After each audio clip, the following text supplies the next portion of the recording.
Boa noite, minhas amigas, boa noite, meus amigos. Estamos aqui hoje em mais um episódio do meu, do seu, do nosso podcast Direito e Saúde. Essa noite nós estamos com um convidado mais que especial.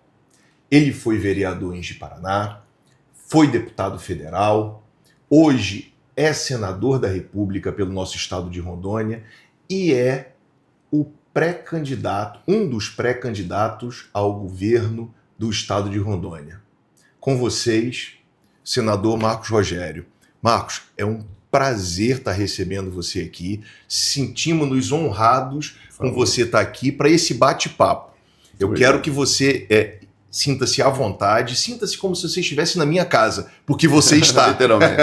Literalmente na minha casa. Muito obrigado. E vamos fazer isso de maneira bem tranquila, informal, um bate-papo, como se fosse um bate-papo entre amigos, só que tem algumas câmeras aqui. Hoje estamos com 5 câmeras aqui, né? Poxa vida. É muita tecnologia. Pois não é? Para a informação chegar lá na melhor qualidade. Doutor Sérgio, primeiro prazer estar com você aqui. Muito obrigado. Obrigado pelo convite, pela honra. Parabéns pelo quadro, pelo espaço. E é um prazer poder discutir temas que são importantes para Rondônia e com alguém que conhece, né? Porque enfrenta no dia a dia e está num papel que é decisivo, né? E que atende quem está lá na ponta também. Então, para mim é uma honra estar contigo. Excelente. Posso só te fazer um pedido antes da gente começar?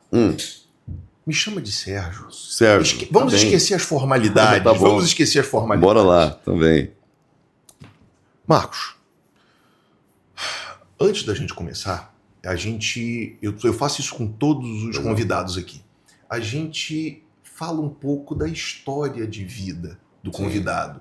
Porque você não se tornou senador e pré-candidato num estalo. Você tem uma história. Sim. Você tem um caminhar. Sim. E muitas vezes, Marcos, um dos objetivos também da criação desse podcast foi para inspirar crianças, adolescentes, pessoas e conquistar corações e mentes. Eventualmente, uma criança, um jovem, um rapaz pode olhar para a sua história de vida, se emocionar, se inspirar e seguir um caminho do bem, um caminho da virtude.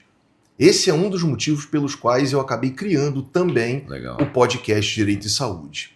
Conta pra gente, Marcos, um pouquinho de como é que foi a sua infância, a sua adolescência. Você é um filho de Rondônia, né? Você é um ji-paranaense, né?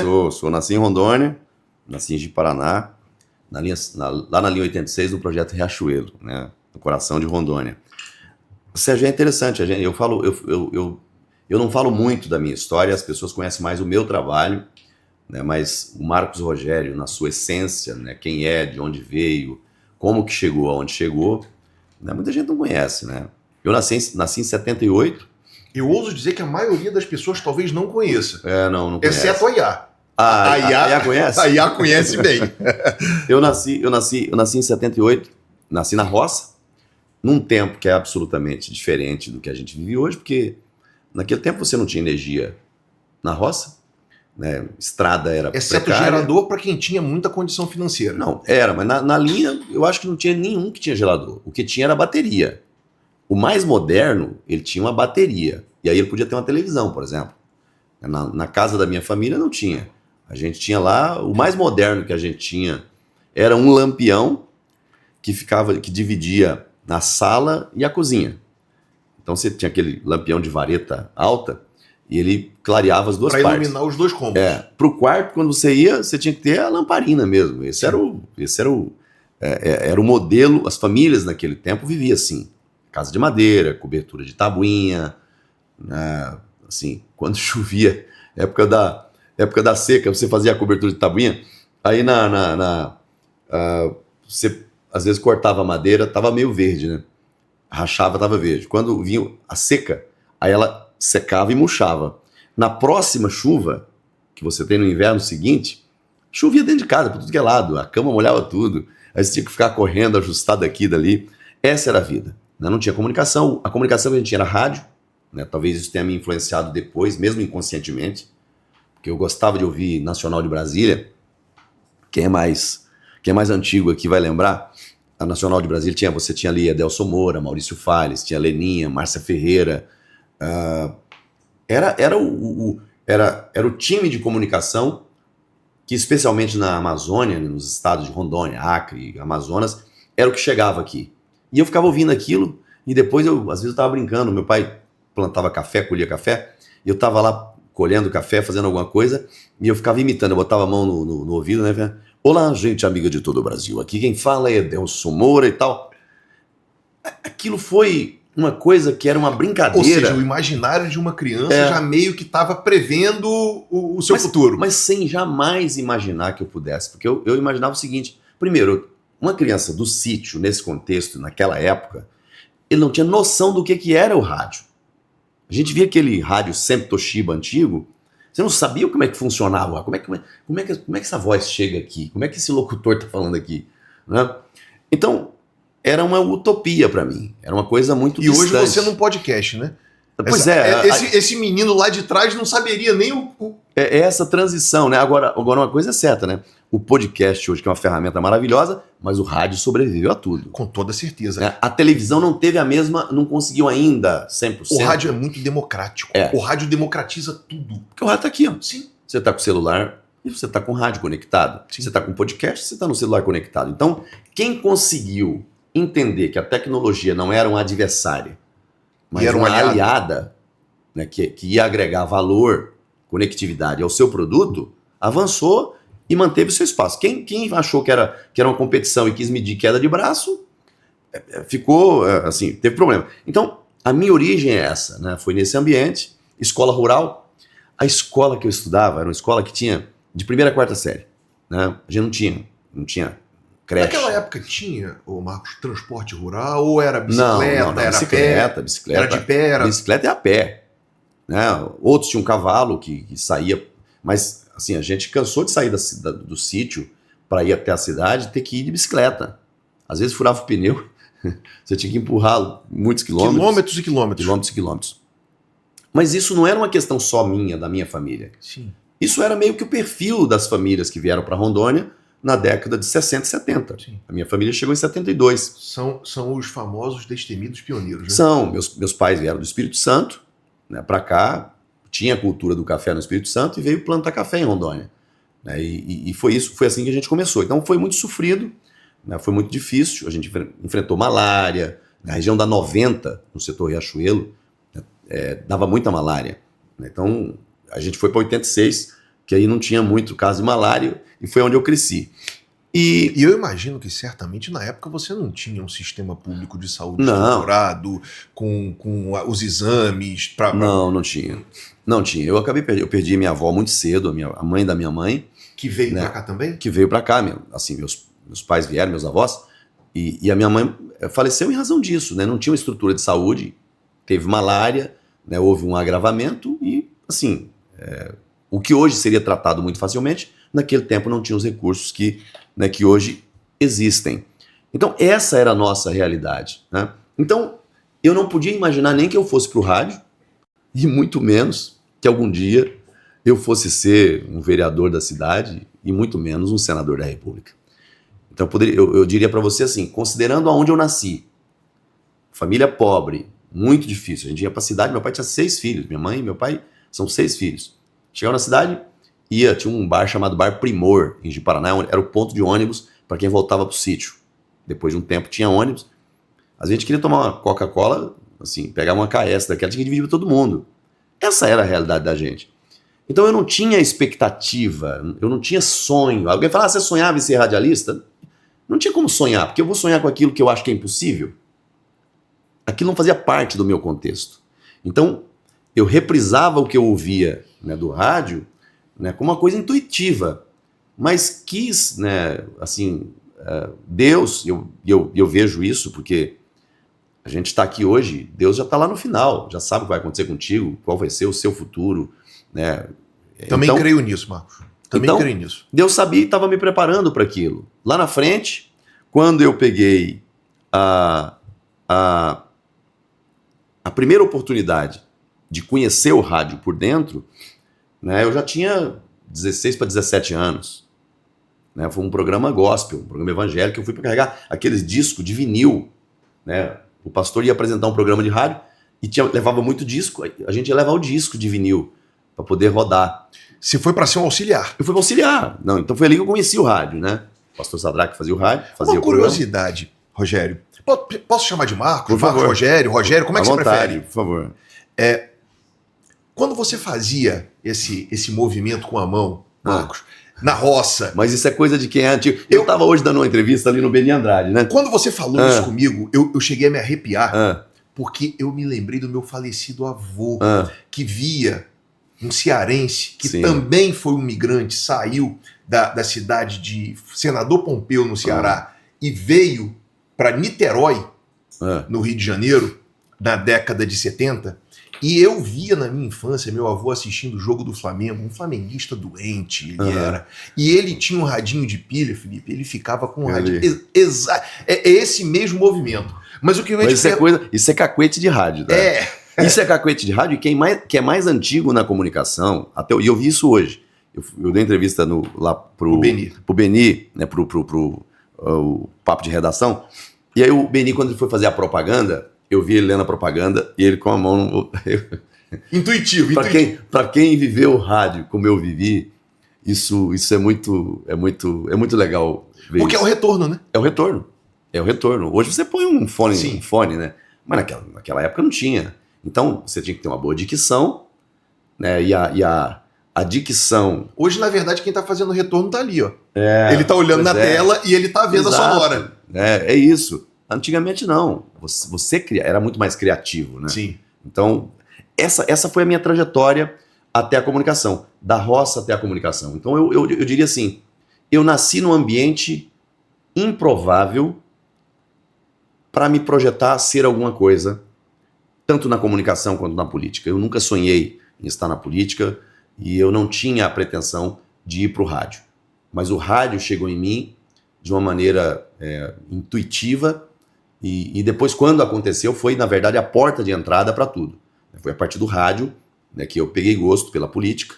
Depois eu fui para o jornalismo, eu cobrava muito. Então era o problema de saúde que eu cobrava, era o problema de uma ponte, né, que deu errado lá na linha, os moradores mandavam mensagem, ligava e eu cobrava. Chegou um ponto que eu entendi, falei, poxa, eu tô aqui, eu só cobro, mas eu não posso transformar, eu não posso fazer acontecer. E aí alguém fala, é muito fácil falar, é muito fácil, quero ver fazer. Foi quando Você já chegou a ouvir virou isso, a chave. Marcos? Você já chegou a ouvir essa frase de alguém? Já naquele tempo. Então acusatório, você tá aí como jornalista, Sim. falando e não faz nada. Sim, mas na época isso acontecia, né? O próprio, até de políticos e gestores da época. Alguns políticos, gestores vinham e falavam, rapaz, é muito fácil você estar atrás de uma câmera, especialmente na televisão, porque teve uma época que eu apresentei um programa chamado Fala Rondônia, e aí era um programa que cobrava muito, né? E é muito fácil você estar atrás da câmera e falar. Eu me recordo desse programa. Eu acho que isso denota idade, né? Pois é, o tempo vai passando. Mas aí foi quando houve realmente essa virada de chave, eu decidi colocar o nome à disposição. Uma vez eu coloquei o nome, disputei para preencher vaga e acabei tendo uma votação muito boa. Aí depois eu falei, não, vou disputar de verdade. Eu era o locutor de uma campanha de prefeito na cidade de Paraná. Na outra eleição, eu falei, agora eu vou disputar. Disputei, todo mundo falava que eu estava eleito, que eu estava tranquilo e tal, porque eu estava muito bem. E aí, falei, bacana, vai dar certo. Quando abre a urna, eu perdi a eleição por 1 voto. 1 voto. Essa história, quando você vê o eleitor falando, não, 1 voto não faz diferença.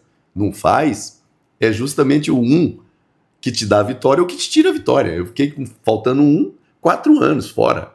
Então, foi muito simbólico. Até hoje eu conto essa história, né, para as pessoas. Eu vou fazer uma palestra, alguma fala com pré-candidatos e falo, gente, olha, não despreze o valor de 1 voto. É justamente esse 1 voto que decide o seu futuro, para vitória ou para derrota. Então, essa ideia de que, não, o cara, não, tá bem, tá certo, já ganhou. Não. O primeiro passo para você ser derrotado é você achar que você já é ou que você já está. Né? Você pode ter fé, você pode ser otimista, você tem que ser confiante, tudo certo. Agora, você tem que saber que é uma conquista dia a dia, com o pé no chão, né, com humildade, com serenidade, dependendo de Deus, né, dependendo das pessoas, sabe? É conectar, é uma troca, né? Então, para mim foi uma grande lição, a primeira disputa de verdade, né, perder por um. Eu aprendi mais nessa que eu perdi do que nas que você foi vitorioso. Que eu fui vitorioso. Até hoje é a grande lição que eu tenho. Excelente, excelente.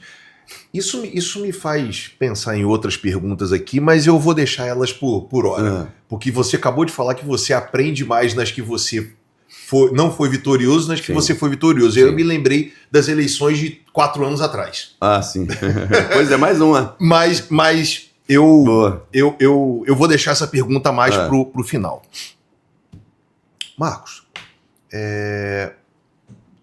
todos aqui que estão nos assistindo sabem da sua atuação como parlamentar. Sim. Você tem uma extensa atuação como parlamentar. Sim. Começando lá em Ji-Paraná como vereador. Foi. Depois foram 2 mandatos de deputado federal, né? Foi, federal 2. 2 mandatos de deputado federal e agora no Senado Federal, na Câmara Alta.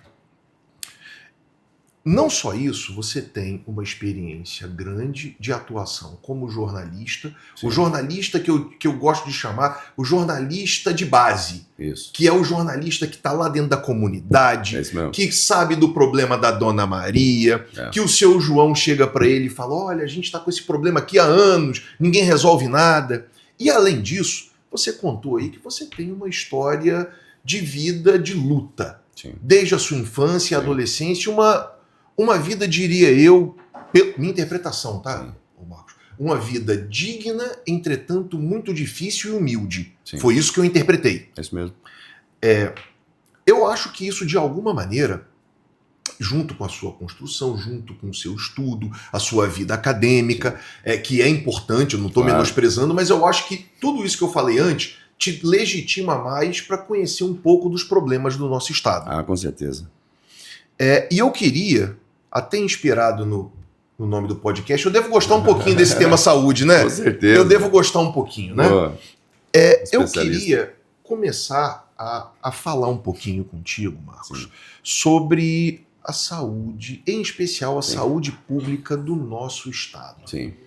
Eu queria primeiro deixar o microfone livre para você falar o que você entender pertinente, e aí a gente vai, a partir daí, fazendo uma construção, um diálogo. Sim. Podemos fazer assim? Podemos. Sérgio, assim, eu acho que Rondônia vive um paradoxo, né? Rondônia vive assim, nós somos um estado rico, nós temos um orçamento público que não é ruim, nosso orçamento está na casa hoje de quase 20 bilhões, 18,6 bilhões é o orçamento do estado. Quando eu disputei a eleição lá atrás, em 2022, o orçamento estava chegando à casa dos 13. Em 19 estava em 8,9 bilhões. Nós estamos agora com 18 bilhões de orçamento. A saúde tem um orçamento que chega à casa dos 2,3 bilhões. Só que, assim, mesmo tendo um orçamento grande, é uma saúde que não chega na ponta para atender as pessoas, né? É uma saúde que não resolve, né, o problema das pessoas na velocidade que tem que resolver. Como é que eu olho a saúde hoje? Nós temos 2 problemas muito graves na saúde de Rondônia. Nós temos um problema estrutural, né? Você tem um João Paulo que está estrangulado, que as pessoas têm medo dele. Quando você manda um paciente para o João Paulo, né, a primeira reação do paciente é desesperadora, né? E depois um problema de fluxo do João Paulo para o hospital de base, que é uma outra demora e acaba colapsando o problema aqui. Então você tem um problema estrutural que precisa ser enfrentado. Mas o problema, para mim, mais sensível da saúde, ele se define numa palavra muito simples. Há um problema de gestão muito claro e que toda vez que você olha, né, para o que está acontecendo, você já identifica ele na origem, na prática. Veja bem, hoje, tudo que acontece no interior, quase todos os casos que você tem no interior de cirurgia ou de um exame do chamado quadro de especialidades, ele é direcionado a Porto Velho. O sistema, ele direciona para Porto Velho. Você tem uma Macro 2 que não funciona adequadamente em Cacoal e aquilo que é da competência do Estado vem quase tudo para Porto Velho. Isso está errado. Você pega um paciente que sai de uma cidade igual Pimenteiras. Você está falando da ambulancioterapia. Ambulancioterapia. Você pega um paciente que está lá em Pimenteiras, por exemplo. Esse paciente vem para cá para fazer um exame, uma endoscopia, por exemplo. Uma endoscopia, ou vamos falar um outro exame aqui, uma ressonância. Uma ressonância hoje, numa particular, e eu vi isso hoje, estive lá fazendo uma visita, custa hoje R$800. Numa unidade particular. Particular. Sim. Custa R$800 aqui. Se você pega... Isso, pagamento dinheiro. Porque Isso. se for no convênio, é mais barato. Talvez até seja mais barato. Eu perguntei o preço Sim. de mercado. R$800. Você pegar um paciente lá de Pimenteiras, Sai muito trazer mais ele caro. de lá para Sai- vir em Porto Velho para fazer esse exame, o custo do transporte, a diária do motorista, né, a alimentação, tudo, é mais caro do que você pegar esse paciente, levar ele numa unidade privada regional lá em Vilhena e pagar para ele fazer lá. Qual é a lógica disso? É um sistema que ele é desinteligente. Eu entendo e concordo com o que você está falando, Rogério. Só que tem um outro ponto. E o custo da vida desse paciente? Também, exato. O financeiro é muito fácil. Sim. A gente olha, 2 mais 2 é igual a 4. O financeiro é fácil da Sim. gente fazer. Agora, e o custo de uma vida perdida, Sim. Rogério? O risco de uma rodovia. Nós vamos falar da rodovia. Eu estava em sofrimento. Ariquemes agora, Sim. eu peguei 3 Sigpari de Ariquemes para cá. Nós vamos chegar nesse Vamos ponto. lá, o sofrimento, não, eu digo assim, a rodovia, o sofrimento dele chegar até aqui, Sim. né, o risco de um acidente, quantos acidentes já aconteceram. Né? Agora pega um outro caso, que é o caso das cirurgias eletivas. Vamos citar a mesma referência. Você pega um paciente do interior, que ele é regulado para Porto Velho, ele chega aqui, ele não vai imediatamente para o hospital de base. Para Ele fazer uma cirurgia ortopédica, que é um dos grandes gargalos. Você pode pegar uma ortopédica, ou então você pega uma cirurgia de vesícula, uma cirurgia de hérnia, Sim. né, que vai lá para o hospital de base. Que em tese é até mais simples. Sim, mais simples. Vai para o hospital de base. Ele não consegue chegar aqui e imediatamente ser atendido com a cirurgia. Ele chega, ele vai para o hospital João Paulo II, que é a porta de entrada. Se não tiver vaga no João Paulo, ele vai lá para o Santa Marcelina, que é um hospital de retaguarda. Correto. E vai ficar aguardando. Se ele ficar no João Paulo, vamos imaginar que ele fique lá 15, 20 dias internado no João Paulo. E tem muitos casos assim. 20 dias de internação no João Paulo, o custo diário, o custo de uma diária no João Paulo hoje está na casa de R$513. São dados públicos. 513. Tem um custo acima de R$10.000, sem falar em transporte, diária do motorista, custo e tal, R$10.000. Se ele for no particular lá embaixo, ele faz por R$6.000 essa mesma cirurgia. Num tempo muito mais rápido, sem sofrimento, sem pegar a rodovia. Ou seja, nós temos um problema de gestão. Nós estamos gastando mais de forma ineficiente, deixando as pessoas numa fila sofrendo, sem entrega. O que fazer? É inverter a lógica. É tirar a concentração de Porto Velho e fazer o dinheiro público, o orçamento público chegar na ponta. E aí você tem duas variáveis, duas alternativas. Uma é a via direta, é você usar os hospitais municipais com referência em cirurgia como retaguarda do hospital de base naquilo que é possível fazer. Os casos de alta complexidade, obviamente, vão vir para cá. Um trauma de alta complexidade, cabeça, ou mesmo uma ortopédica de alta complexidade, aqui. Você pega Cerejeiras, tem hospital com centro cirúrgico. Seringueiras, tem hospital com centro cirúrgico. Rolim de Moura, tem hospital com centro cirúrgico. Você faz o contrato de gestão com o município, o município faz o procedimento lá, ele vai usar a tabela SUS e a complementação do SUS rondoniense, da tabela SUS rondoniense. Ele vai pagar um preço razoável, um preço de mercado. O especialista vai lá com um dia marcado para fazer. Ele resolve o problema perto. A rondoniense ainda não existe, você Ela existe criaria. na lei. Não, o nome não é esse. Foi criado na pandemia, na época o secretário ainda era o Dr. Fernando Máximo. Foi criado na época uma lei, né, criando em Rondônia um modelo semelhante à tabela SUS paulistana aqui no estado. Ele tem outro nome aqui, que eu vou chamar depois de tabela SUS rondoniense.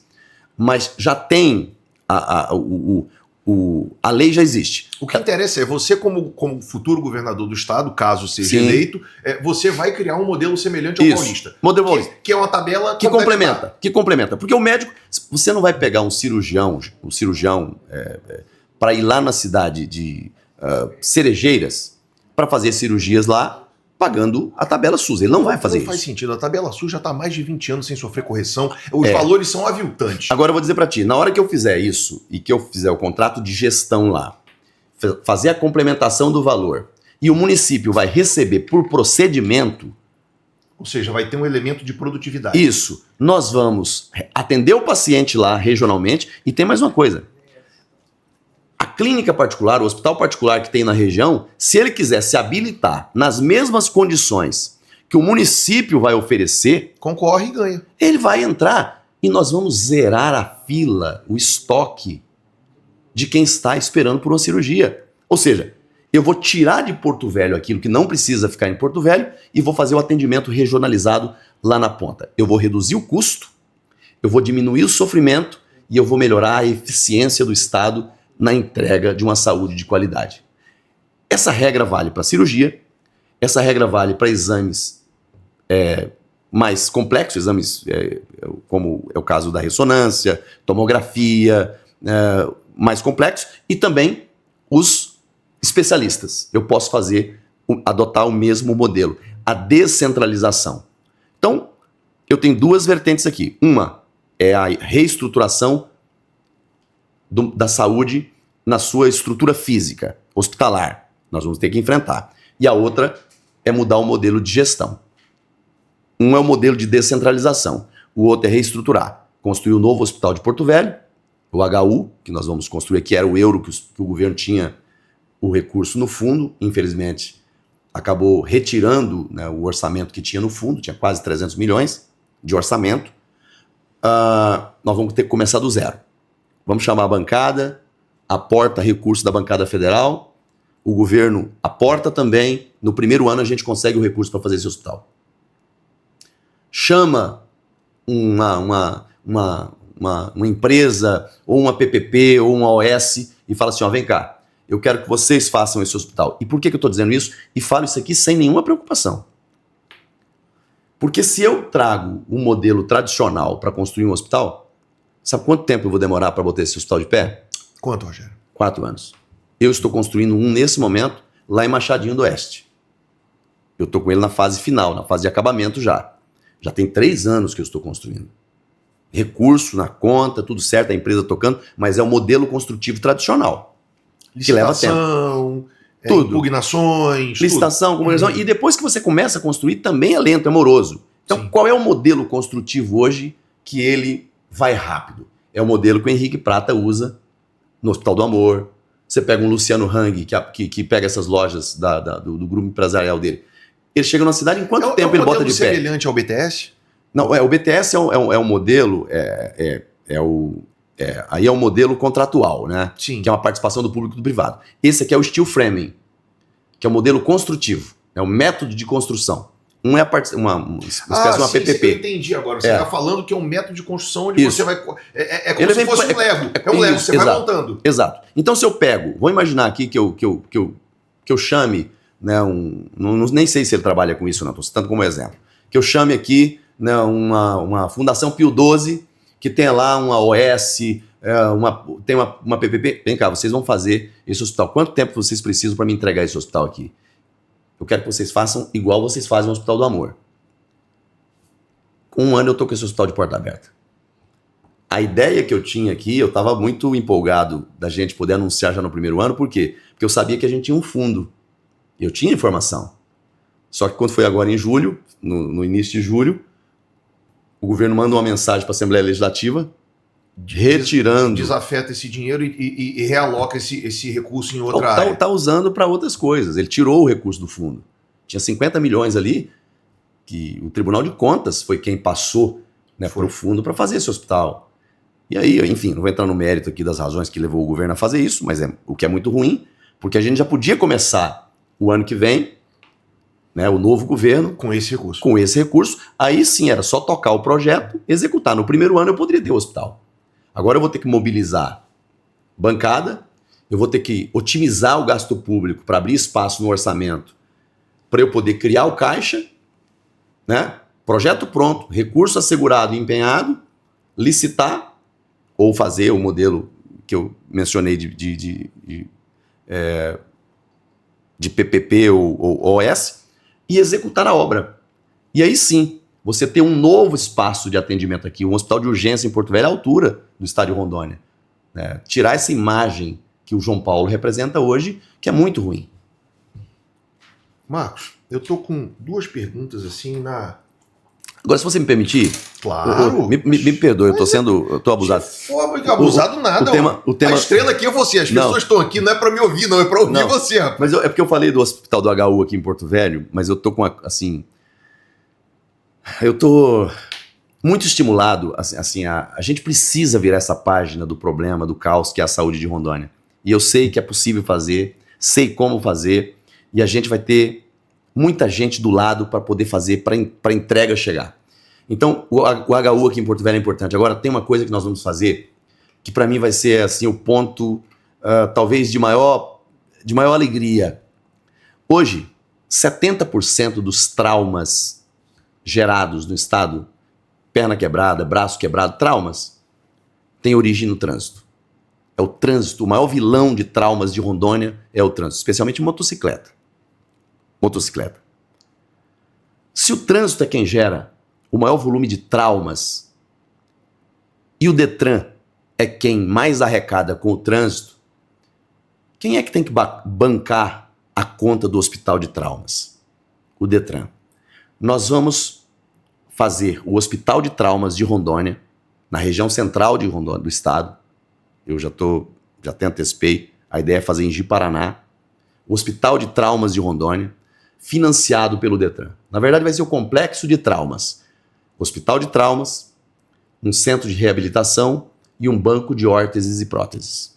Financiado pelo Detran. Você atua nessa área da saúde, você conhece por dentro. Hoje, todo ano, quando chega mais na reta final do ano, o governo vai lá no caixa do Detran e vê o que tem de saldo e vem para a conta única do Estado e usa para cumprir as mais diversas despesas. Por que não pegar parte da receita que o Detran tem, se é o trânsito, é uma grande receita. Que é uma grande receita, se é o trânsito que gera o passivo de traumas, e fazer o hospital de traumas e manter ele em funcionamento. É isso que nós vamos fazer.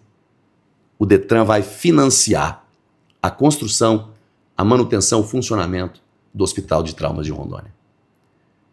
E aí eu tenho uma unidade estruturada em Porto Velho, hospital de urgência, e no interior, onde eu tenho uma alta demanda de traumas, que hoje fica mais na BR-364, vindo para Porto Velho, eu vou redirecionar isso para Ji-Paraná. Eu tenho um polo universitário na região, eu tenho uma rede de retaguarda ali, muito boa, muito eficiente, e eu vou ter esse hospital. E tem uma outra lógica que é política. Eu já tenho um regional em Vilhena, eu tenho a Macro 2 em Cacoal, Ariquemes vai ter um regional agora, porque a bancada colocou o recurso e vai ser construído o hospital regional lá. Porto Velho já é referência em saúde, e Guajará já tem. Qual a cidade que não tem? Ji-Paraná. Nós vamos fazer o hospital de traumas em Ji-Paraná, financiado pelo Detran. Marcos, tudo isso que você está falando segue uma lógica cartesiana. Não há nem como discutir isso. Não tem como discutir. Mas eu confesso, e aqui quem está falando não é o defensor não, tá? É o apresentador do podcast. Né? É meu papel fazer as provocações, favor, né? Por favor, vamos lá. Eu tô aqui pensando, né? Como você disse, né? Eu sou um cara que talvez conheça um pouquinho por dentro, Sim. né? E a sua fala, apesar de muito lógica, eu comecei a identificar alguns problemas, não da sua fala, mas exteriores a ela. Pois não. A gente sabe que existem críticas duríssimas à chamada terceirização da saúde. Sim. Você sabe disso? Sei. Né? Você sabe disso. Sim. Eu acho que isso talvez seja um entrave que você, como futuro governador, enfrentaria. E uma outra questão que eu gostaria de colocar agora bem genérica, até escrevi aqui. Sim, mas você falou de terceirização, mas eu não disse até agora. Não. Em terceirização. Eu falei. Mas Okay. É porque quem está nos assistindo, sim, eventualmente vai falar bem assim, OS. Não. Aí a pessoa já liga logo a terceirização. Boa observação. Eu estou falando de construção. Eu estou falando para construir. É importante esclarecer eu estou falando de construir. Você quer ver um exemplo? Vilhena, se você for em Vilhena, né, todo o hospital de Vilhena, ele foi reformado, modernizado, né, eu equipado. Conheço bem, eu fiz uma visita lá durante uns 2-3 dias com o secretário Wagner. Sim, você deve conhecê-lo, né? Demais. Toda aquela que é o melhoria... Sabe que ele já veio aqui no podcast? Do conselho. Exatamente, é presidente do COSEMES. COSEMES. Tive lá também com o prefeito. Sim, o prefeito Flori, eu gosto muito do trabalho do prefeito Flori. Né, toda aquela reforma, a modernização do Hospital de Vilhena... É um homem de opiniões fortes. Foi feito, ele é. E de muita coragem, tá? Sim. Porque ele teve que ser disruptivo para fazer o que ele fez lá. E eu admiro isso. Eu acho que se ele não fosse quem ele é, talvez ele não tivesse conseguido fazer. Não, e teria continuado como era antes. Sabe? Então, ele foi ousado... E o Wagner também tem um mérito, tá? O Wagner também tem um mérito. O Wagner foi muito firme. Então, tudo aquilo que foi feito lá foi feito com recursos que eu mandei. Eu mandei o recurso e ele fez. Agora, por que ele conseguiu fazer de forma rápida e eficiente? Hoje o hospital dele parece um hospital particular. Tem um hospital particular que não tem aquela qualidade que você tem lá. Porque ele tinha lá, né, ele tinha uma OS, aí no caso dele era para a saúde toda, mas que tocou aquela obra. Então a ideia aqui, a OS ou uma PPP, o governo estava fazendo uma PPP aqui. Né, o BTS era um modelo que o atual governador estava fazendo, o euro. Então eu não estou inovando aqui. Para construção. Em resumo, é para construir. Para construção. Agora eu vou dizer para ti com muita tranquilidade. Rondônia já está vivendo uma terceirização. Só que uma terceirização para mim muito ruim, porque assim, você fragiliza o atendimento. A sua fala está muito alinhada com uma pessoa que já veio aqui no meu podcast 2 vezes, que é o Dr. Maiorquim. Ah, é? Que eu não sei se ele acho que ele se licenciou, ele era o presidente do Cimero. Sim. E agora eu acho que ele foi secretário de saúde, Foi conheço muito o Dr. Maiorquim. Foi, numa gestão anterior, acho que foi no governo Confúcio. Foi no Confúcio. Mas qual que é a minha lógica? Por que eu digo que Rondônia já está vivendo uma terceirização?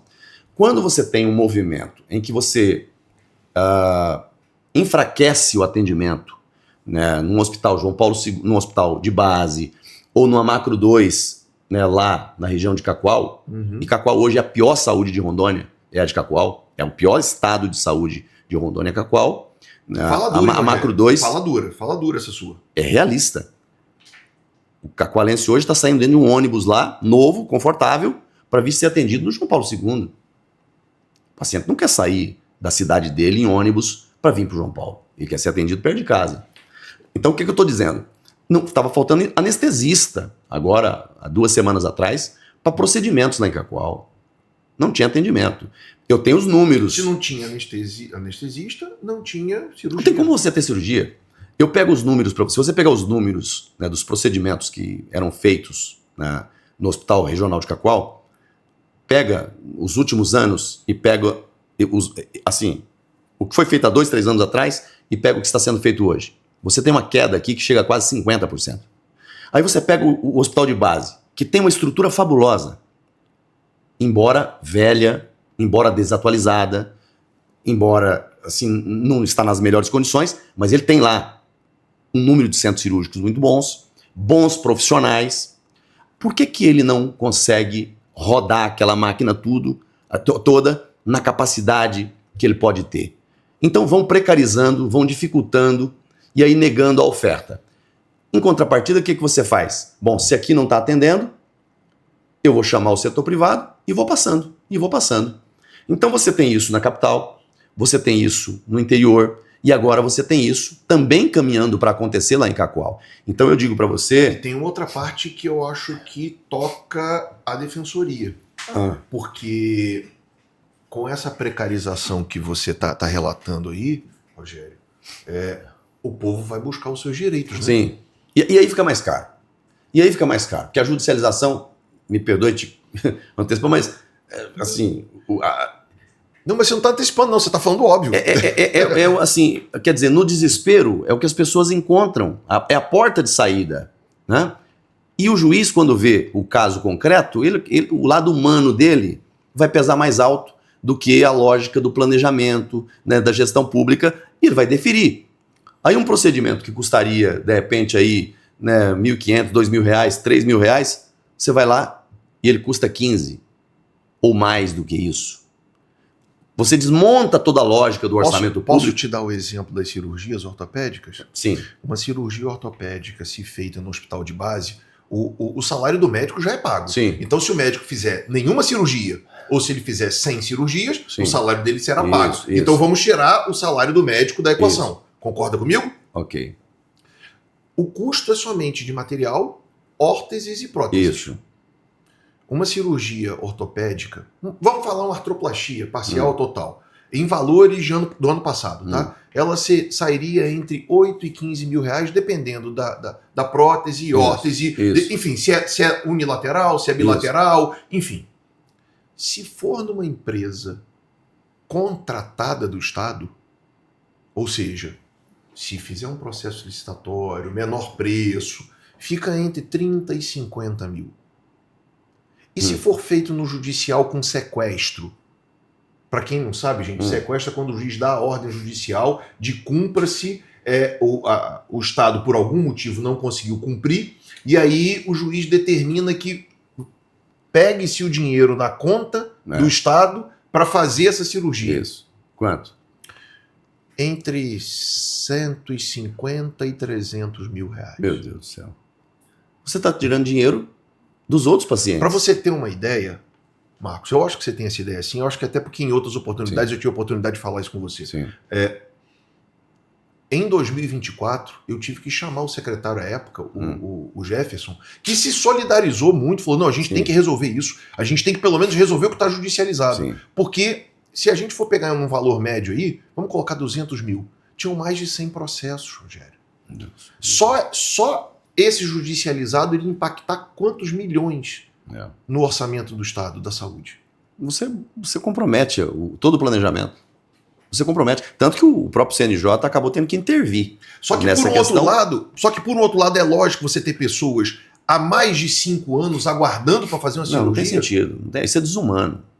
Isso é desumano. E aí você gera problemas de natureza previdenciária. Isso. Você gera problemas de natureza até psíquica. Você imagina um homem, um pai de família, um trabalhador que quer ser provedor para sua família e não consegue andar? Eu peguei um caso aqui de Itapuã, né, o seu Levi, eu acho que é o nome dele. Né, eu estava em Itapuã fazendo agenda, a família me chamou para ir fazer uma visita numa casa e ver um quadro de saúde. Eu cheguei, o seu Levi estava com uma bolsa de, não é aquela, uma sonda do lado. Eu fui saber o que aconteceu. Ele falou, não, eu fiz uma cirurgia de coluna, né, e eu precisava de voltar, né, no especialista depois para poder completar o ciclo do tratamento. Só que quando eu saí e vim para casa, para eu voltar, eu voltei para a fila da regulação. Já fazem 2 anos e ele não conseguiu completar o tratamento dele.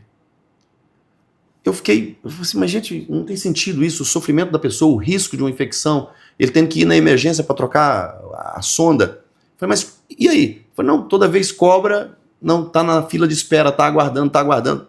Ou seja, você não tem um ciclo completo do atendimento. O sistema é feito para não funcionar, para não atender.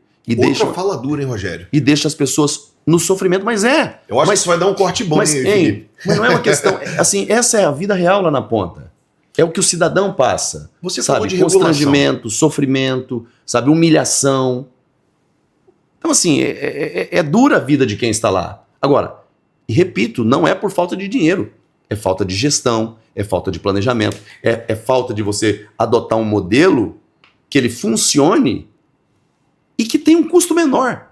O que é intrigante, o que a gente não consegue entender, é mais caro fazer como eles estão fazendo. Se você fizer o certo e que vai chegar na ponta, é mais barato, é mais eficiente. Por que não fazem? Eu vou te devolver a pergunta. Eu sei que você jogou essa pergunta para todos. Claro. Por que você acha que isso acontece, Rogério?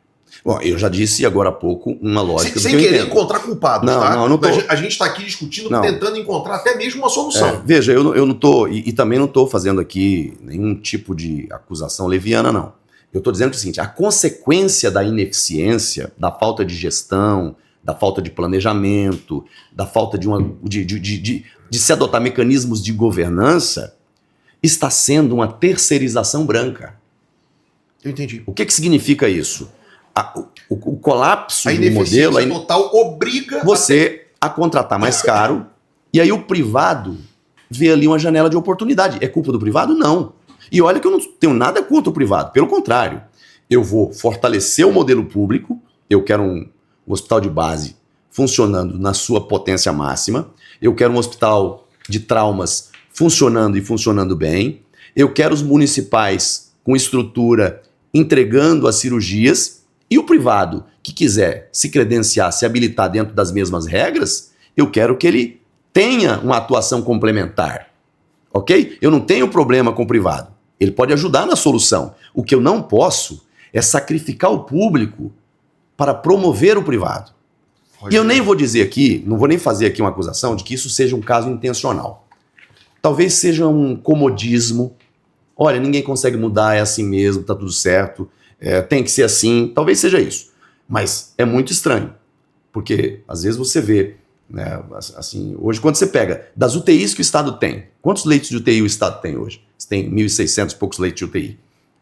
Quando você pega esse número total, 50% já está com o setor privado. Efetivamente, aqueles que estão funcionando efetivamente, a taxa é superior a 50%. Está com o privado. Ou seja, assim, há um movimento de enfraquecimento da estrutura pública em detrimento do privado. Eu acho que o privado tem um papel importante, mas ele é complementar. Ele não pode ser o principal. Você não pode, porque você disse agora há pouco, se o médico fizer cirurgia, ele tem salário. Se ele não fizer, tem salário também. O custo do hospital, de energia, de insumos... Mantém-se mais ou menos o mesmo. Ou seja, você está pagando um custo alto por disponibilidade sem entrega. Que em tese é para servir a população. Entendeu? Tem que ter esse custo mesmo, né? Mas servindo. Sim. Com excelência, né, assim, entregando o seu máximo. Então, o que eu vejo hoje é uma máquina muito grande, que está sempre mal pilotada ou sem piloto, né, e que continua custando muito caro. Quando eu vejo o exemplo do Hospital do Amor, por exemplo, o Hospital do Amor é um hospital que atende o pobre e o rico do mesmo jeito. Mas você vai lá, tem governança. A minha mãe teve um caso de câncer. Minha mãe, ela teve um diagnóstico, ela teve a primeira abordagem, foi em Cacoal, minha mãe saiu desenganada. Depois eu levei minha mãe para Brasília para fazer exames. Recente isso, Rogério? Há pouco tempo tem, assim, essa identificação foi há 8 anos atrás. Vai fazer 8 anos. Lá em Cacoal, ela teve o primeiro, né, a primeira abordagem, falou assim, ó, é um caso de câncer de pâncreas, é um caso grave, não há muito o que fazer. Vai cuidar da sua mãe, ela não está sofrendo, está tudo certo. Levei em Brasília, falei, não, vamos pegar a opinião de um outro especialista e tal. Levei em Brasília, né, fez aquele, acho que é PET scan, não sei se é o nome, uma coleta de... A biópsia. Para fazer a biópsia. Aí o médico que fez lá falou também, falou assim, olha, é um caso delicado, ela tem um quadro de metástase, pâncreas é bem delicado, não vou dar muita esperança, mas, enfim, a gente pode tratar, mas... Ok. A minha mãe não quis fazer cirurgia. Voltou para Rondônia, chegou aqui, eu sempre fui apoiador do Hospital do Amor. Todo ano, eu destino emenda para o Hospital do Amor. Não faço muita divulgação. Eu perdi um irmão com câncer, ele muito jovem, aos 16 anos de idade. Isso há muitos anos atrás. Então, eu sempre ajudei. E no leilão do amor, tanto eu quanto meu pai, a gente faz doação de novilhas todo ano para o leilão do amor. Então, eu conheço o trabalho deles. Mas eu não tinha levado a minha mãe lá. Alguém falou para mim, você ajuda o Hospital do Amor para todo mundo, por que você não leva sua mãe no Hospital do Amor? Eu falei, não, mas ela já passou lá em Cacoal, já passou em Brasília, leva. A minha mãe foi no Hospital do Amor, eu não fui junto. Meu irmão levou. Meu irmão não é conhecido, chegou lá, ninguém nem sabia que era minha mãe. Atenderam a minha mãe com dignidade, com respeito. Ela passou pelo médico e teve um episódio que foi, assim, uma virada de chave. Às vezes a gente não entende certas coisas. O médico, quando olhou para minha mãe, o quadro, o exame, ele falou, não vamos repetir os exames, dona Maria. Mas eu vou dizer para a senhora, eu acho que a senhora tem um Deus que é só da senhora. Aí a minha mãe ficou uma gigante. Eu falei, mas eu tenho mesmo, meu filho. Não, porque olha, esse câncer no estágio que tá, a senhora, do jeito que a senhora tá, bem lúcida, a senhora já venceu esse câncer vai derrubar a senhora, não. nós vamos tirar esse câncer, a senhora vai cuidar dos netos, dos bisnetos, todo mundo. Tá. Rapaz, a minha mãe saiu de lá com outra cabeça. Sai, eu estava em Brasília, ela me liga, brinca comigo, ela já não estava num clima de brincadeira, eu achei estranho. O que foi? Fui entender a maneira como ela foi tratada internamente. Mas em resumo, a minha mãe faz a cirurgia, eles retiram 70% do pâncreas da minha mãe. Ela vai para UTI uns dias, fica depois no quarto, depois vai para casa, tem que voltar de tempos em tempos. Ela repetiu isso por vários anos. No ano passado, foi a última vez que a minha mãe foi ao Hospital do Amor para fazer uma revisão e a equipe médica vai dizer assim: a senhora não precisa voltar mais, que a senhora está curada, não tem mais câncer. Remissão total. Remissão total. O que é isso? Abordagem, humanidade, profissionalismo. Não importa se tem dinheiro ou se não tem dinheiro. A dedicação é a mesma, a entrega é a mesma. Então, assim, eu quero esse padrão de saúde para as pessoas do Estado. Por que não? Lá não é um hospital particular, é um filantrópico.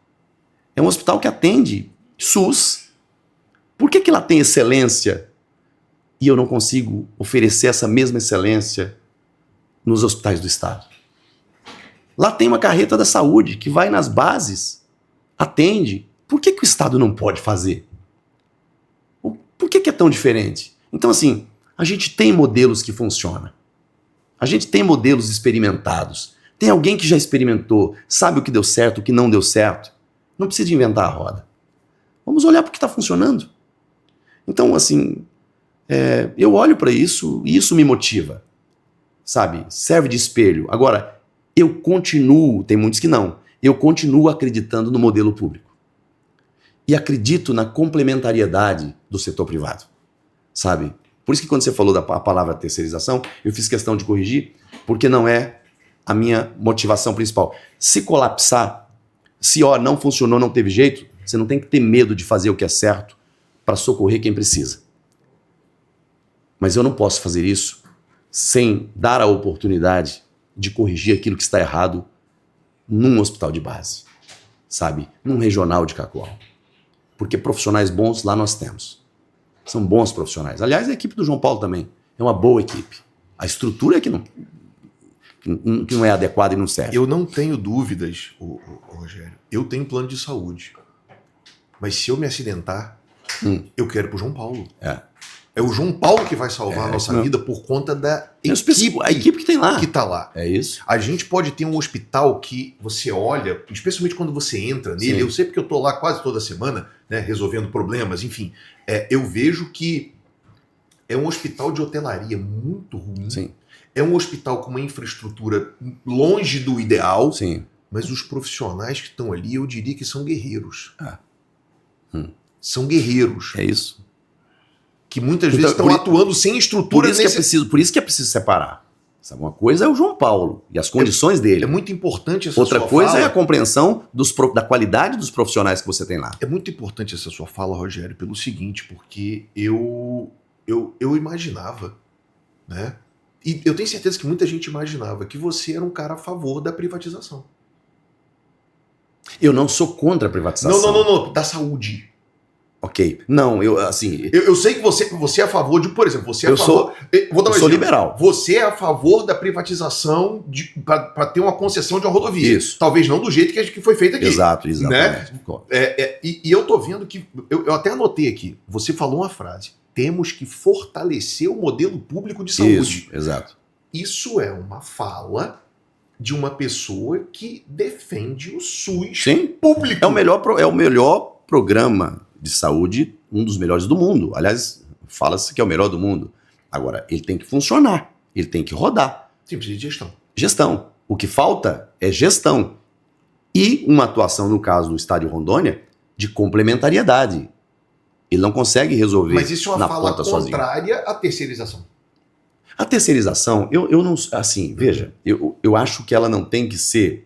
Porque vamos pegar o imaginário, Rogério, esquece a tecnicidade, vamos pegar o imaginário. Quando você chega para Dona Maria da Zona Leste, quando você chega para o seu João lá de Chupinguá e fala bem assim, terceirização, o que ele entende? vai ser tudo privado Isso. e a gente vai ter que pagar. Não é isso que está no imaginário? Na cabeça dele é isso. Não é isso? É isso. Me corrija, eu acho que você tem mais condição de falar isso. Não é isso. É isso. E quando se fala em terceirização, o povo, especialmente o povo mais humilde, se treme. Porque ele fala, olha, o SUS é ruim, mas ficar sem saúde é pior ainda. Claro.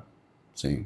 Faz sentido isso que eu estou dizendo, Rogério? Ou eu estou viajando muito? Se eu estiver viajando muito, eu cheguei de viagem, não teve tempo para descansar. Às vezes eu estou variando um pouco, não sei. Não, mas é isso. É isso. E quando você fala também, isso é com o povão. Sim. E quando você fala com os servidores, o servidor fala, vem cá, eu estou me matando no João Paulo, eu estou me matando na unidade básica de saúde trabalhando, sem estrutura, sem... E aí vai chegar um modelo privatista que vai entregar tudo para o privado e que de uma hora para outra esse contrato com o privado por algum motivo dá algum erro, seja um erro jurídico, seja um erro da E aí...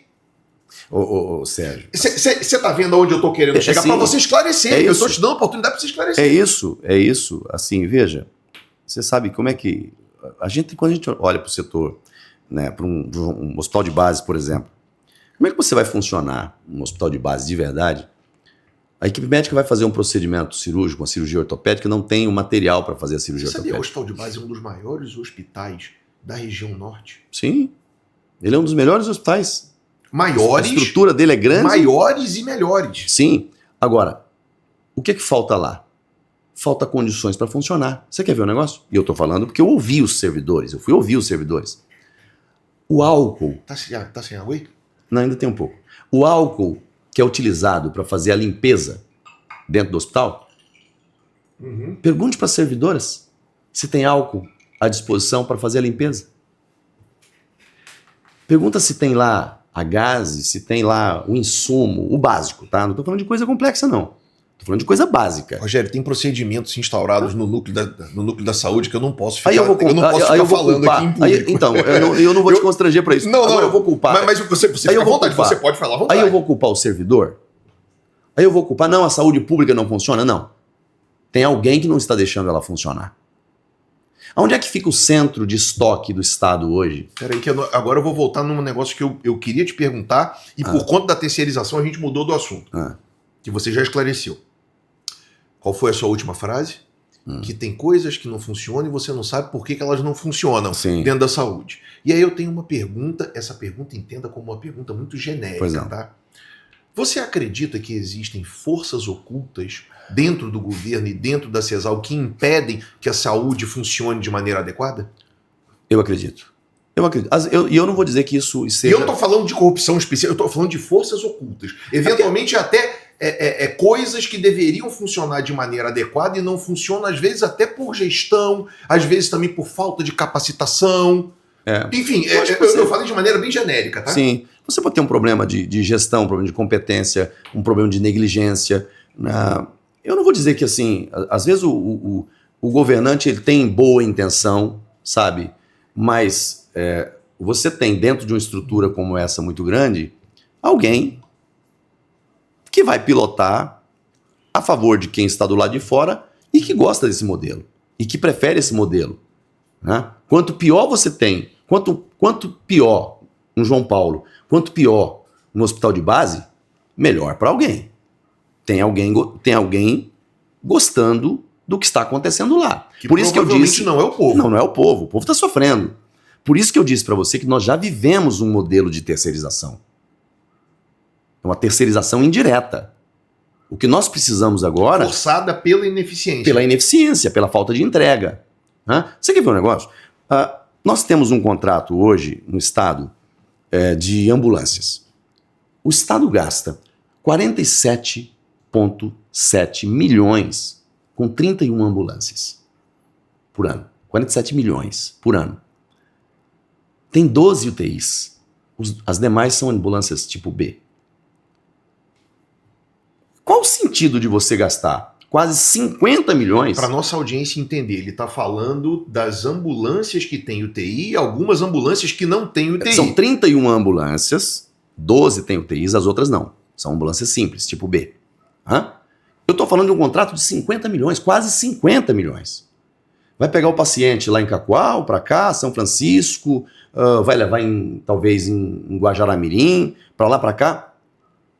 Usando ou não usando, Então, tá de 47 milhões. Um contrato de ambulância. Então, assim, a gente gasta muito na burocracia, a gente gasta muito na ineficiência, e naquilo que é o essencial, aí falta dinheiro. Por isso que eu disse, se a gente mudar a lógica, fazer o dinheiro chegar na ponta, a gente resolve o problema do paciente que está lá, com menor custo, com menos sofrimento e sem o ambulancioterapia, sem estrada. Eu não estou inventando a roda, eu só estou dizendo o caminho, como fazer. Então, assim, você me perguntou e eu te respondi. Eu acho que há sim forças ocultas operando para levar o governo, sabe, a depender disso, a ter que fazer esse tipo de gasto. Tá certo? Não tá. Porque o paciente está sendo sacrificado. E aí qual é o grande problema? É que o governante vai olhar para as estatísticas e ele vai enxergar só números. Mas não são números. Ali tem um pai, ali tem uma mãe, ali tem uma criança. É alguém que está lá na ponta sofrendo. E aí é um caso de um paciente que às vezes ele fica lá 6 meses, 1 ano esperando por uma cirurgia, e se ele não faz no tempo certo, aquele quadro já se agrava.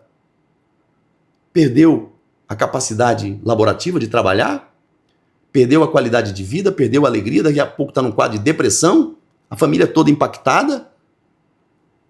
Assim, que estado é esse? Sabe, o Estado existe para servir as pessoas, é um direito delas. Então, eu acho que há sim forças estranhas, ocultas, que atuam para criar esse ambiente de caos e que vai favorecer um contrato de ambulância de 47 milhões, né? Um contrato com a rede de hospitais que vai praticamente substituir um hospital de base, sendo ele uma máquina de cirurgias, uma máquina de operar, mas que não opera. Proporcionalmente, o Santa Marcelina, há 1 ou 2 anos atrás, estava operando mais do que o hospital de base. Proporcionalmente. Se você olhar a capacidade, né, de centro cirúrgico... Número de leitos e cirurgia realizada. Isso. Pega a proporção.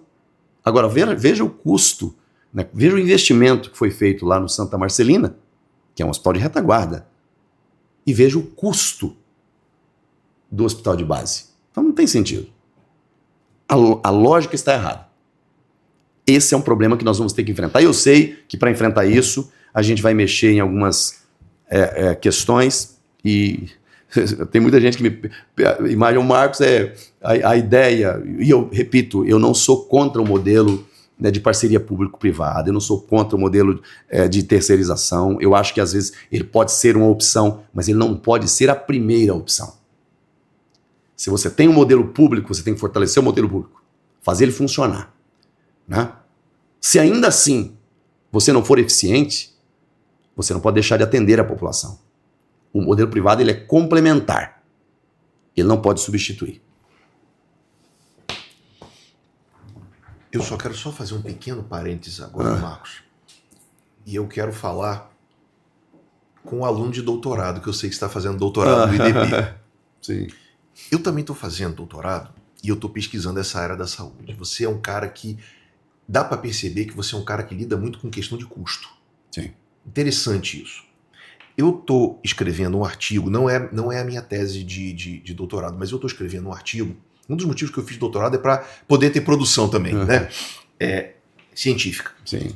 Eu estou escrevendo um artigo junto com um auditor de contas do tribunal daqui do estado e um professor doutor da Unir em matemática.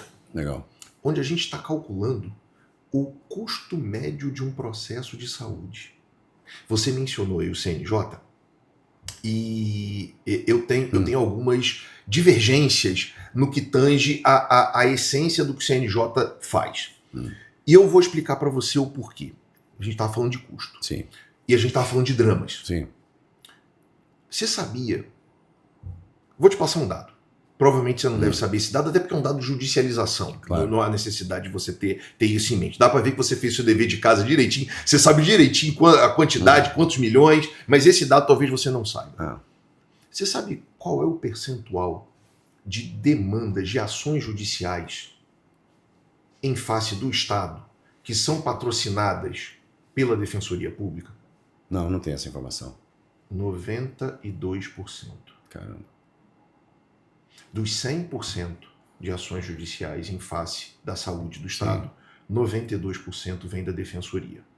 A Defensoria Pública está na rua fazendo captação de cliente para pegar cliente, para... Definitivamente não. A gente não está conseguindo dar conta do que a gente faz. E a gente nunca faria isso, ficar captando cliente. Esse é um ponto. Segundo ponto.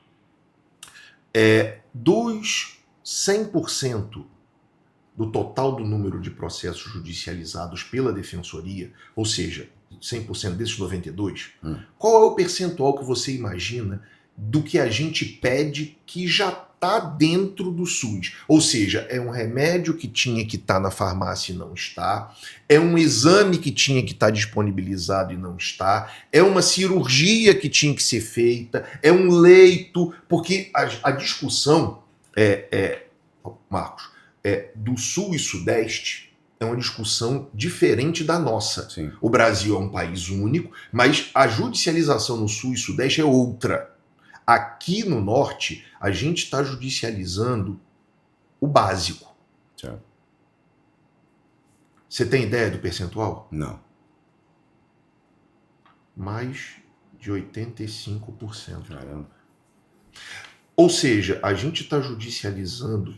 Vou falar daqui, de Rondônia. A gente está judicializando o que já era para estar sendo fornecido. Ou seja, você não é um caso de doença rara, não é um caso que não está dentro do protocolo. Não é um medicamento de altíssimo custo, não é um medicamento off-label, não é um medicamento que está fora dos PCDTs, que é protocolos clínicos, para quem não sabe, protocolos clínicos de diretriz. Não é isso.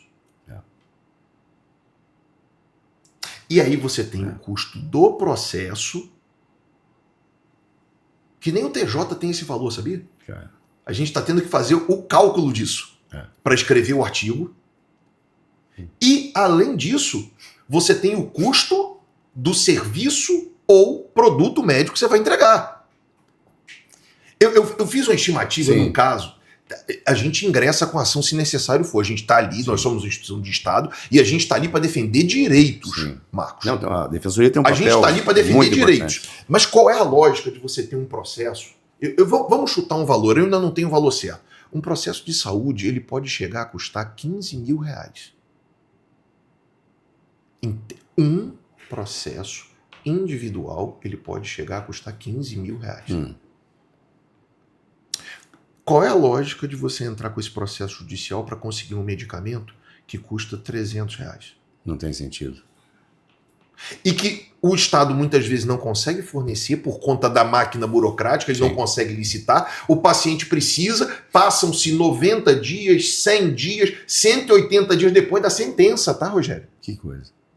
E aí tem que se sequestrar. No sequestro esse medicamento vai custar 300? Não. Certamente que não. E o custo do processo? A lógica da gestão já foi para... Você falou do CNJ porque eu tenho uma pequena grande crítica ao CNJ. A gente está sempre em contato, até porque hoje eu estou como vice-presidente da Comissão Nacional de Saúde das Defensorias. Legal. E a gente que tem essa energia, essa vontade de trabalhar... Desculpa, aqui pode falar palavrão, né? É uma merda, né? A gente fica... É uma loucura. Às vezes a gente até deixa um pouco da vida pessoal, enfim. Verdade.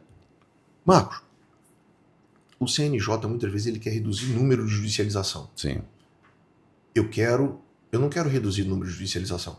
Eu quero aumentar o número de entrega de serviço médico. Entende que a lógica é diferente? Pois é, mas se você faz isso... Mas se eu concordo com o objetivo, mas não concordo com o meio.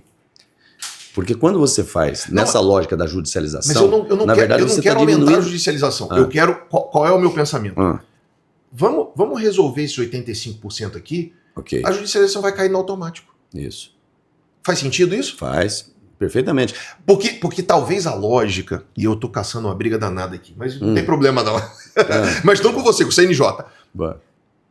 Se você investe em diminuir a judicialização, ao fim e ao cabo você vai começar a limitar direitos. Eu acho que o judiciário, talvez ele tivesse que ter uma atuação, e eu acho que talvez o CNJ pudesse até se enveredar por esse caminho, mas aí ele entrar no mérito do ato administrativo é uma outra questão.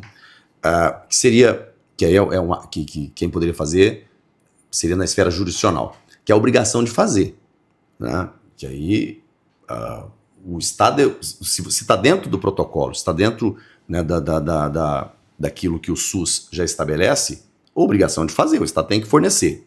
Agora, quando você usa, né, a judicialização para fazer essas entregas, você promove um estrangulamento do orçamento público.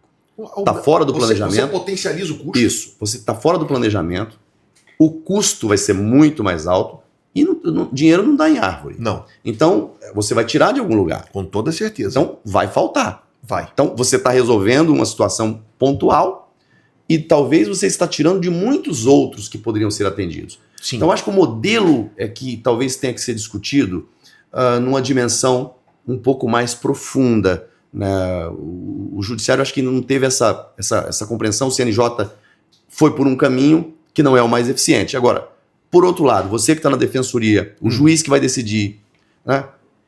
Ele olha para o caso concreto e vamos dar um caso concreto específico. Consegue sentir a dor. Uma senhora que está há 8 anos aguardando e essa senhora está entrevada numa cama, ela só estava esperando. Ele está olhando para o caso concreto.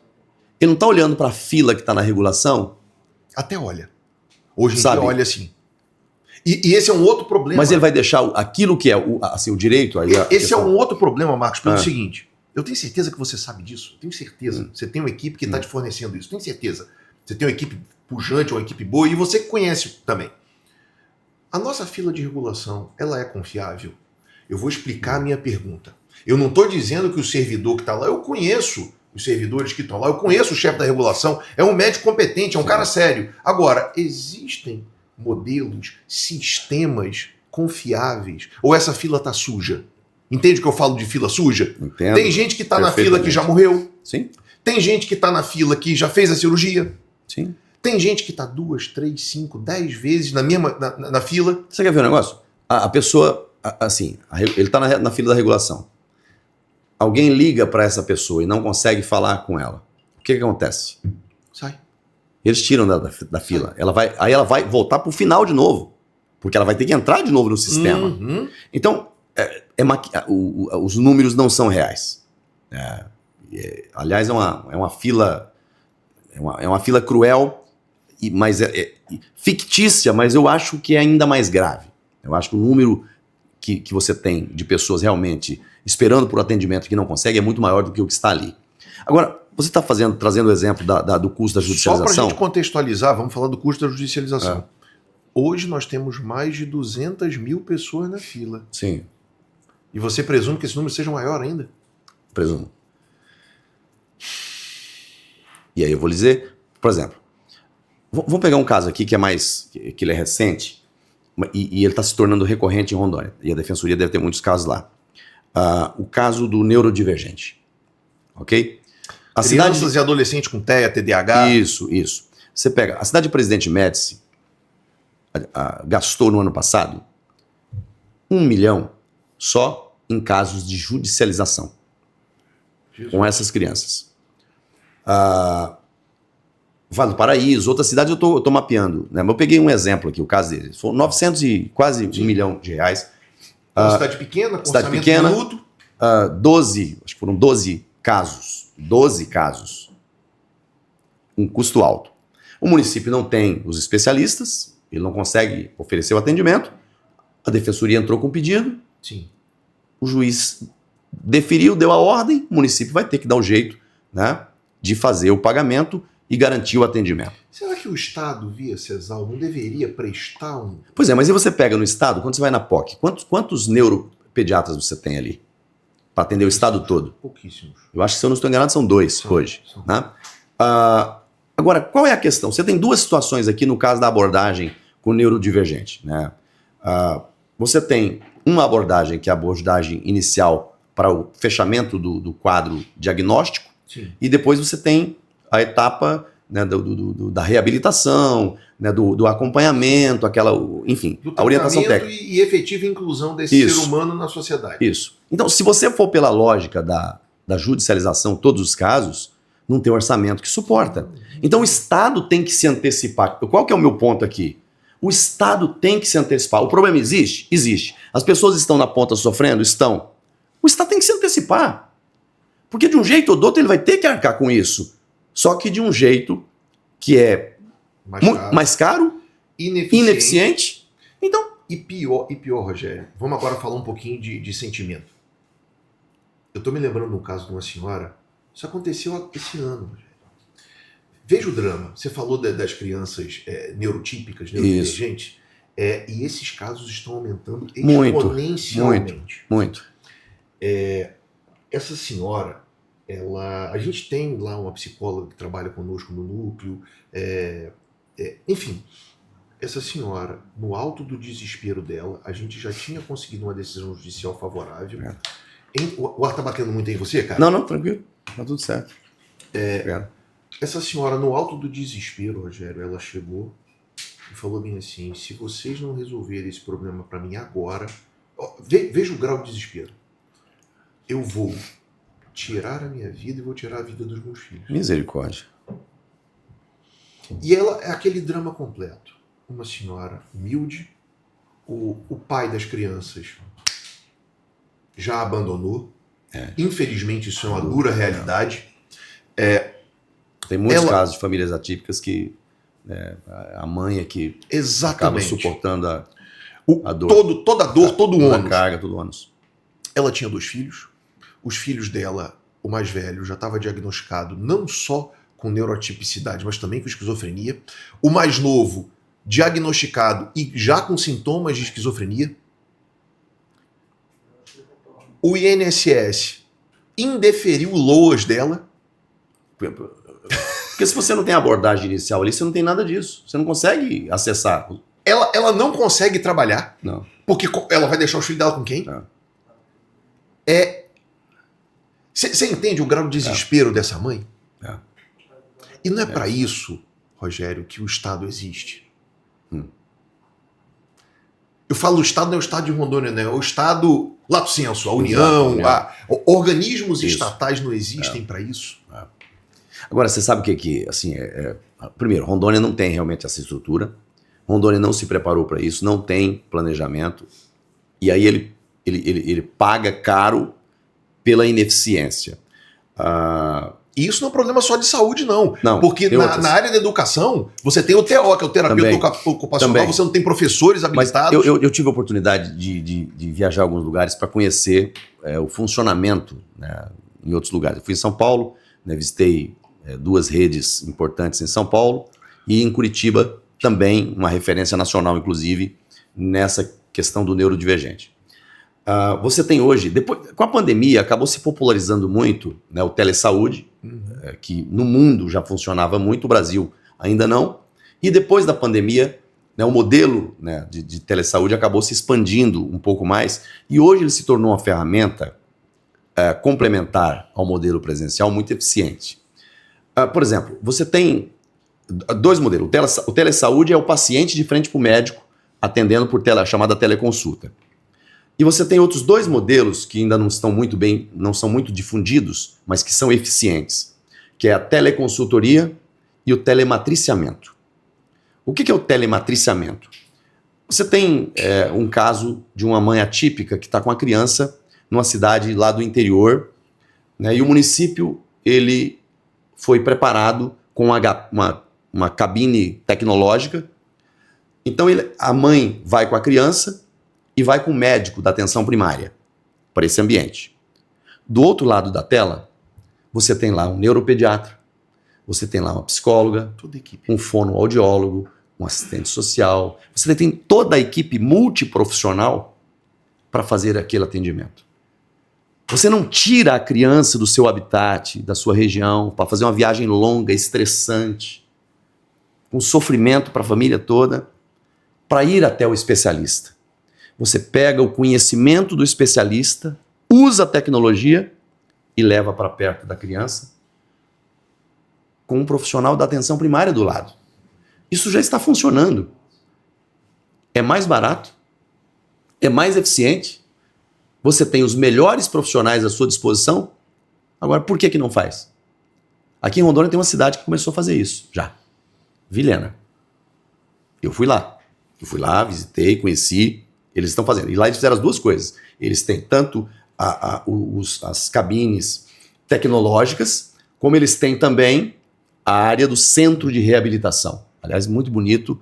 E o prefeito Flori, o secretário Wagner, a equipe toda, eu fiquei impressionado com o que eles estão fazendo lá. Sabe, não tem como você apartar a questão humana, porque é um quadro muito especial, sabe? Quem conhece, eu tenho, assim, minha esposa trabalha, é voluntária de projeto social e lida muito com isso também, e eu conheço, eu visito. O Rodrigo Camargo, que é meu pré-candidato a vice, né, governador, tem uma atuação muito forte também com o neurodivergente, com as famílias atípicas, com a paz. Você sabe que ele já veio aqui 2 vezes. Não sabia, veio. Já veio aqui 2 vezes. E eu tô achando que você vai ter que vir aqui uma segunda, sabe? Porque a gente tá começando a arranhar a área da saúde, eu tenho tanta coisa pra falar contigo. Mas eu acho que não vai dar tempo dessa... Eu acho que hoje tá ficando só na saúde. A gente tá só na saúde. Eu tenho só uma última pergunta, tá bem, que é uma pergunta curta pra gente tentar passar pros outros temas. Tá bem. Diante de tudo isso que você está falando, como é que você, Marcos, como, caso o povo de Rondônia escolha, governador do nosso estado de Rondônia, como é que você vai enfrentar tudo isso, inclusive as forças ocultas que a gente estava falando? Olha, aí eu vou falar para ti, assim, tem dois, o Marcos Rogério da arte, da composição, do diálogo, do bom senso, né? E tem uma outra versão do Marcos Rogério, que é aquela que o Brasil conheceu na CPI da pandemia. Eu também queria falar sobre isso, mas o tempo Enfrentando pessoas que se achavam acima da lei, acima dos outros, né? É preciso ter coragem, sabe? Para fazer o que é certo, você não pode ter medo. Para fazer o que é certo, para atender as pessoas, você não pode ter medo. Não pode ser omisso. Não pode se acovardar. As pessoas estão sofrendo, sabe? Eu estou vindo para essa missão, para essa disputa com o coração muito aberto e com muita vontade de fazer, de entregar, de mudar essa realidade toda. Não vai me faltar coragem para fazer o que tem que ser feito, para fazer o atendimento chegar lá na ponta. Eu posso até fracassar em algumas coisas, não conseguir fazer exatamente como eu quero fazer e acho que tem que ser feito. Mas eu vou ter as pessoas certas do lado, sabe, que sabem tocar, que conhecem e que estão comprometidos com a mesma pauta de entregas. É fazer o orçamento público chegar nos mais pobres, em quem está lá na ponta. Sabe, o orçamento público, ele não pode estar nos palácios, ele não pode estar nessa burocracia. O orçamento público, o dinheiro público, ele tem que chegar lá na ponta, em quem está precisando, sabe? De maneira mais eficiente, de maneira mais efetiva, e as pessoas sentindo que são cuidadas, que são protegidas, né? É isso que me motiva. Então eu sei que nós vamos ter que enfrentar, né? A burocracia já é um problema em si, essas forças ocultas é um outro problema, mas eu sei que eu vou ter muitos aliados do lado. Nós temos um órgão de controle que funciona bem, e eu tenho certeza que se tiver um governante fazendo a coisa certa, apontando para a direção certa e querendo chegar nas pessoas que mais precisam, eu vou ter Ministério Público do lado, eu vou ter Tribunal de Contas do lado, eu vou ter uma Defensoria Pública do lado, eu vou ter uma Procuradoria do Estado do lado, eu vou ter um controle interno do lado, eu vou ter uma Assembleia do lado. Por quê? Porque eu estou buscando atender o nosso povo, a nossa gente. É para isso que eu quero servir. Então, assim, é uma composição de coragem, né, de discernimento, né, e de saber, né, onde é que está o ponto, né, de mudança, onde é que eu preciso mexer para chegar aonde a gente quer chegar. Eu tô motivado. E nós vamos fazer. Dá para ver isso no seu olhar. Vamos falar um pouquinho sobre estradas. Ora. Vamos falar um pouquinho, até porque eu ontem estava em Ariquemes, que eu fui dar uma palestra lá. Certo. E, Marcos, no meu carro particular, eu demorei 3h15 para vir de Ariquemes para cá. Parecida. Exatamente. Mas eu não quero falar da experiência do Sérgio, não. Certo. O que você, Marcos, pensa sobre essa privatização? Não privatização de maneira genérica, mas essa privatização da nossa BR-364. Você acha que ela foi proveitosa para o povo de Rondônia? Você acha que ela tem condições de melhorar a vida do povo de Rondônia na modelagem e da forma que ela foi feita? Não, foi uma modelagem errada e ela é assim muito nociva, muito ruim para Rondônia. Né? Eu sou um crítico, né, da concessão da 364. Eu acho que o modelo de concessão é um modelo de alternativa, né, à falência do orçamento público para a infraestrutura, mas como fizeram aqui, não dá para aceitar. Né? Eles estão sacrificando a nossa população, estão sacrificando, né, o transportador. Enfim, o governo federal, e aí é preciso dizer muito claramente, fez um modelo que sacrifica a Rondônia e querem piorar, porque eles fizeram a concessão da 364, agora querem fazer a concessão do Rio Madeira, da nossa hidrovia. É uma outra questão. Eu conversei muito com o Flávio Bolsonaro sobre essa concessão. É o nosso pré-candidato à presidência da República. Eu acredito que ele pode ser o presidente da República, tem tudo para ganhar a presidência. E eu disse a ele, Flávio, com o governo do PT eu não tenho conversa. Eu sou oposição. O governo atropelou a bancada federal e impôs o pedágio. Mas eu queria que você olhasse para isso como um provável presidente da República. Eu quero que você coloque esse tema dentro da sua prioridade. Nós precisamos rediscutir a concessão do estado de Rondônia. E ele me deu a palavra dele de que isso será feito. Aliás, ele gravou isso e está gravado para mim. Então nós vamos ter que rediscutir isso aqui. Do jeito que está hoje, ele é injusto, ele é ineficiente, porque é um pedágio que você primeiro cobra. Você não tem obras, você não tem melhorias, não teve duplicação, não teve alargamentos. Algumas poucas obras. Tem essa da Expresso Porto, que foi uma antecipação, que foi até uma cobrança que eu fiz e que está sendo feita nesse momento, mas isso não é nada perto do que eles estão fazendo.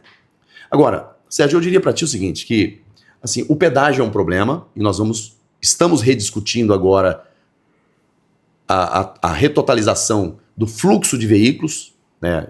E se aquilo que a gente acha se confirmar, nós vamos ter uma redução pequena, mas vai ter. E lá na frente nós vamos ter que reabrir essa discussão num novo governo. Com o PT eu não acredito que isso vai acontecer. Mas o que eu defendo como governador? Aí é uma outra questão. Sim. Eu acho que Rondônia não tem como mais ficar refém de uma única BR, como a nossa BR-364. Você vai no Mato Grosso, o Mato Grosso tem uma rodovia que tem a concessão, que tem pedágio, mas você tem uma outra opção de rodovia que não tem pedágio. Você vai pelas Chapadas, né, ali você tem opções. Opções, que não tem pedágio. Então, Rondônia não. Nós temos uma única rodovia com pedágio e uma rodovia ruim. Todo dia tem morte, todo dia tem gente quebrando perna, braço, né, sofrendo traumas, acidentes. É uma rodovia muito difícil. O que o Estado vai ter que fazer? O Estado vai ter que retomar a obra da rodovia do Boi, que eu estou chamando agora de rodovia da libertação. É libertar Rondônia da dependência da 364. E eu digo para você como fazer isso. Sabe, essa rodovia está feita, ela está hoje no Trevo da Pedra, lá perto de Chupinguaia. Né? Os primeiros trechos já foram feitos, ela está no Trevo da Pedra, em Chupinguaia. Desse local até o município de Parecis, ali na zona da mata, são 120 quilômetros. Seria, na verdade, para o nosso ouvinte aqui entender, ele seria uma rodovia paralela. Uma rodovia paralela. A 364 Isso. Seria uma opção pública. Sim, pública. E de escoamento, porque eu não sou especialista. E de região nisso. Altamente produtiva. Eu não sou especialista nisso, mas eu venho de uma família, Sim. Marcos, de empresários. Sim. Meu pai foi empresário, enfim, e engenheiros, ou seja, pessoas muito lógicas. Sim. Eu tenho para mim que da forma como isso foi estruturado, Sim. isso é um gigantesco, ao invés de ser um facilitador, é um entrave ao crescimento do nosso Estado. Você concorda com essa afirmação? Concordo plenamente. Não tenho dúvida disso. Né? O principal indutor de crescimento de um Estado é a infraestrutura. Nós não temos. Aliás, o Estado parou no campo da infraestrutura. Já tem 15 anos que Rondônia não tem um programa de asfalto para conectar regiões. O atual governo ele acabou fazendo uma opção, e eu não faço, assim, eu sou oposição ao governo, fui candidato na eleição passada, mas nesse ponto especificamente, foi uma escolha política que ele fez. Não estou criticando ele pela escolha que fez. Sim. Eu vou fazer uma escolha diferente agora, porque o Estado precisa de uma resposta para a sua infraestrutura, para as ROs, que hoje estão com o asfalto comprometido, e para aquelas que não têm asfalto. Nós temos 6 mil quilômetros de rodovias estaduais. 6 mil quilômetros. Só 1.500 tem asfalto. Só 1.500 tem asfalto. E do que tem asfalto, um asfalto comprometido, não tá bom. Você vai para Brasilândia e tá com problema. Você vai para Urupá, Teixeirópolis, tem problema, Mirante, enfim. Você vai ter que ter um programa de revitalização do asfalto, de recapeamento, sim, muito robusto, né, para você melhorar. E conectar. Você já tem de onde tirar esses recursos, Marcos? Tenho. Assim, veja bem. Falando especificamente da paralela, né, dessa rodovia, esses primeiros 120 quilômetros ali, se a gente ligar, na sequência, você vai chegar até Rolim de Moura, pela 010. Você pega, indo sentido BR-364, você vai pegar a capa 0, que vai dar lá em Alvorada do Oeste. Uhum. Ali você vai fazer mais 30 quilômetros de asfalto. Ou seja, eu estou falando de 120 no primeiro trecho, mais 30 aqui, 150 quilômetros. Se eu pego esses 2 trechos aqui e eu consigo fazer, eu tiro 50% da demanda da BR-364 só com esses 2 trechos. Eu dou alternativa. E como fazer isso aqui? A bancada federal tem hoje R$500 bilhão de orçamento. Se eu fizer um acordo com a bancada federal, da bancada me colocar 150 milhões para isso aqui. R$500 bilhão? R$500 bilhão. Isso. Se a bancada me coloca 150 milhões e o Estado abre espaço no orçamento de, vamos botar aqui mais, vamos botar mais 250 milhões, eu tenho aqui 400 milhões. Com 400 milhões, depende de obras de arte que vai ter lá ou não, com R$500 bilhão, eu consigo fazer toda essa conexão aqui.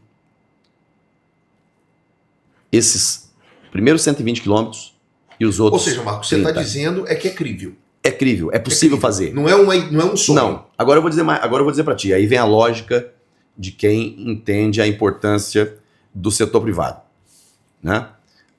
Das PPPs e outras coisas mais. Não vou colocar o DR para fazer isso aqui. O DR vai voltar a fazer aquilo que é a missão principal dele. O DR, manutenção. O DR é a atenção primária. O DR vai conseguir fazer a estrada boa, vai fazer a ponte, a galeria de arte. Vamos substituir 100% as pontes de madeira nas ROs. Um absurdo você ter ponte de madeira hoje que de ano em ano ou de 2 em 2 anos você tem que trocar. Não tem mais madeira. Concreto e aço, galerias, obras de arte, né, duelas, sabe? Então, nós temos como fazer isso aqui. Agora, essa rodovia paralela, ela precisa ser uma prioridade. Nós temos que fazer. Nós temos que tirar Rondônia da dependência da 364. Mas não basta fazer ela e não cuidar das outras regiões. Marcos, se você ou um futuro governador, outro governador, investir nisso aqui, a discussão sobre revisão contratual se torna até secundária. Não, eu acho que aí quem vai querer chamar para a mesa para negociar são eles. São eles, eu não tenho dúvida, eu sei o que eu estou fazendo. A discussão se torna secundária. Não vai precisar do governo vir intervir, não. Eles é que vão ter. Por quê? Porque é uma questão... Ou eles vão lá em Brasília e vão abandonar o contrato. É uma outra opção. Eles vão falar, olha, eu não, as condições mudaram, eu não tenho mais interesse. Você vê o seguinte, aqui, lá em Santa Catarina, o governo federal, o governo Lula, tentou ir lá e privatizar algumas rodovias. Aí o governador botou o pé na porta e falou, aqui não, você não vai privatizar rodovia aqui não. O governo disse o seguinte, não, Santa Catarina está impedindo chegada de investimento, são bilhões em investimento e tal. Ele falou assim, não, investimento público é bem-vindo. Agora você vir aqui, botar um pedágio caro e querer chamar de investimento federal? Você quer ver um negócio? Você já foi ali na Expresso Porto, a obra que está acontecendo lá? Você viu a placa que tem lá? Não, qual é a placa? A placa da obra que está lá? Vi uma placa, mas o que tem? De repente eu não reparei. O que tem? É uma placa do governo federal. Sim. Obra do governo federal. quanto de recurso federal está sendo aplicado naquela obra da Expresso Porto? Não sei dizer. Zero. Zero? Zero. Ali quem está fazendo é a concessionária. É recurso do contribuinte de Rondônia. Então, assim, por isso que eu estou dizendo, nós vamos... Pelo que eu estou entendendo, Marcos, você tá de uma maneira indireta dizendo que talvez o governo federal tenha agido para prejudicar deliberadamente o nosso Estado? Eu não vou dizer que ele agiu para prejudicar, ele tirou da responsabilidade dele a 364. Sabe? Ele tinha a responsabilidade de fazer a manutenção, de fazer as duplicações, os alargamentos, e não fez. Porque a 364 é a única carteira Ele simplesmente passou o problema para frente e jogou a conta para o rondoniense pagar. E uma conta absurda. Sim. E aí, com todo respeito, eu não estou fazendo essa minha pré-campanha, todo mundo está vendo, não estou fazendo campanha aqui criticando a pessoa do governador, mas eu acho que faltou o governo do Estado se impor um pouco mais nessa questão. E como é que nós vamos retomar o controle disso? É criando uma alternativa. E aí eu vou trazer para a mesa quem eu tenho que trazer. Sabe? Eu vou conseguir colocar na mesa, dando alternativa para o rondoniense. Então, essa rodovia paralela, ela é fundamental e a gente consegue fazer com apoio da bancada federal e abrindo espaço no orçamento público do Estado. Aí, além disso, você tem uma 420 que sai de Ariquemes, ali que pega Buritis, Rio Branco, Jacinópolis, Nova Dimensão e Nova Mamoré, né, aquele trecho ali da 420, que você vai ter que fazer a pavimentação por duas razões. Primeiro, que é um corredor logístico estratégico. Segundo, a partir do ano que vem entra em vigor a nova regra tributária. Quem está no campo da indústria hoje, em Rondônia, com as vantagens de um CONDER, um incentivo tributário, né, ou seja, para ele ser competitivo em nível nacional, o Estado oferece uma vantagem tributária para ele. Com a entrada em vigor da nova regra, né, tributária, ele vai perder isso. A transição começa em 27 e vai até 32. Ele não para de pé, né, do jeito que está. O que ele vai ter que fazer? Optar ou vai para Guajará-Mirim, que é a área de livre comércio, ou então ele se torna assim, inviável. Indo para Guajará-Mirim, essa 420 passa a ser indispensável. Porque é o corredor. É o corredor logístico. É o corredor logístico e é uma alternativa para tirar também de lá outra perna do pedágio. Porque senão ele teria que vir cá em Porto Velho e depois... Ele dá uma volta danada. Então você encurta a distância e ainda tira uma boa parte do pedágio. Então nós vamos ter que fazer um programa robusto de pavimentação, de infraestrutura, né, para poder colocar o Estado num outro patamar de desenvolvimento. Rogério, eu tô com tanta coisa pra gente conversar, homem. Tanta coisa, e eu já fui informado ali da sua equipe que você tem outra agenda. Tá bem. Mas só em questão, o pessoal fala, tá, mas tem de vez em quando eu vejo aí alguém criticando, né, o Marco tá falando de fazer asfalto, não sei o que e tal, e não tem dinheiro, não sei o que. Realmente, hoje, se você olhar para o orçamento público como ele está hoje, não há espaço para isso aqui.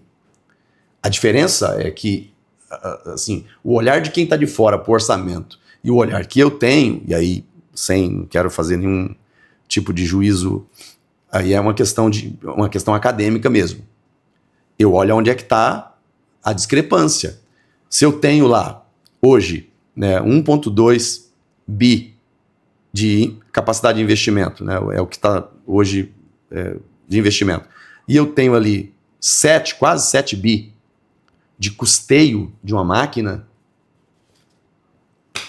eu vou adotar no primeiro ano o orçamento base zero. Contingenciar quase tudo. Orçamento base zero.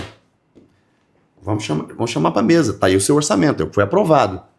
Agora, vamos ver o que é. O que é esse orçamento aí? Para que é ele? Estou falando da estrutura do executivo, que não fique dúvidas aqui em relação, porque você tem poderes, outras coisas. Eu entendi. Eu tô falando... Mas o que está sob o seu guarda-chuva, isso. Você vai chamar os secretários das respectivas pastas e vai ser feito uma espécie de levantamento ou auditoria. Olha, quero saber o que está sendo gasto aqui. Você quer ver um exemplo? Vou dar um exemplo para você. Por favor. O orçamento hoje de diárias, ele é 2 vezes maior do que o orçamento do DR. Peraí, Marcos. Vamos repetir isso aqui. O que é gasto em diárias de deslocamento é o orçamento 2 vezes maior do que o orçamento total do Departamento de Estradas e Rodagem. Exatamente. Eu preciso explicar mais alguma coisa?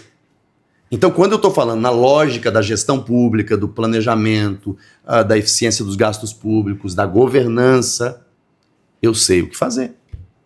Eu sei aonde mexer. Na sua visão, só para deixar claro, tá havendo, no mínimo, uma espécie de excesso nesse quesito, nessa rubrica específica. Não que viagens não sejam necessárias, eu acho que elas são. Elas são. O deslocamento é necessário. Sim. Isso aí é claro, né? Sim, sim. Mas, na sua visão, isso... Mas a proporção está errada. Se você está investindo mais, né, em viagens, em eventos, em simpósios, em seminários, e menos em infraestrutura, o que move a economia de um estado é a infraestrutura. O que puxa desenvolvimento é a infraestrutura. Você está matando a sua galinha dos ovos de ouro. Você quer fazer um estado crescer, ser um estado forte, pujante? Invista em infraestrutura. Aliás, se você não tiver dinheiro, tiver que financiar, financie para fazer infraestrutura. Sim. A OCDE, ela vai dizer... Investindo aqui também, a gente tem um porto que eu acho que merece investimento. A OCDE vai dizer o seguinte, para cada R$1 que você investe em infraestrutura, você tem até 3 de retorno. O Ministério do Planejamento fala de 2. Mas a base internacional é que chega a 3. Ou seja, é o investimento que você faz, ele se paga e te projeta crescimento. É disso que eu estou falando. Então eu conheço o orçamento, como é que está. Ele realmente está colapsado, né? Você não tem muito espaço como ele está hoje para ver, né, para tirar o investimento. Agora, quando você vê como ele foi construído e para onde é que ele está apontando, é possível não, é necessário ele ser revisto, ele ser reformulado. Marcos, eu quero que você assuma aqui comigo, se for possível, um compromisso. Sabe qual é? Pois não. Sabe qual é? Até outubro, você voltar aqui comigo. Porque eu tenho muito mais coisa para conversar contigo e eu estou sentindo, Marcos, só você olhar um pouquinho para trás ali, a sua equipe vai me matar. Já deve estar você precisa ir. A outra agenda deve estar pendurada já. Está pendurada. Mas eu volto. Eu vou fazer de maneira rápida aqui a parte final, que é o Pinga Fogo, para a gente poder encerrar esse episódio. Mas saiba, eu quero que você saiba, Marcos, que eu não consegui nem arranhar um pouco do que eu acho que a gente tem para conversar. Eu quero falar muito com você sobre segurança pública. Eu acho que você tem um pouquinho só para falar. Você, quando falou da BR que corta para Guajará-Mirim, eu lembrei da Ponta do Abunã. Da Ponta do Abunã, eu lembrei de conflitos agrários, que eu acho que é algo que certamente você segurança rural. Você tem algo a falar. Eu também quero falar com você sobre a sua atuação. A gente não falou nada sobre a sua atuação legislativa. Você teve uma atuação legislativa relevante, não só na Câmara, mas também no Senado.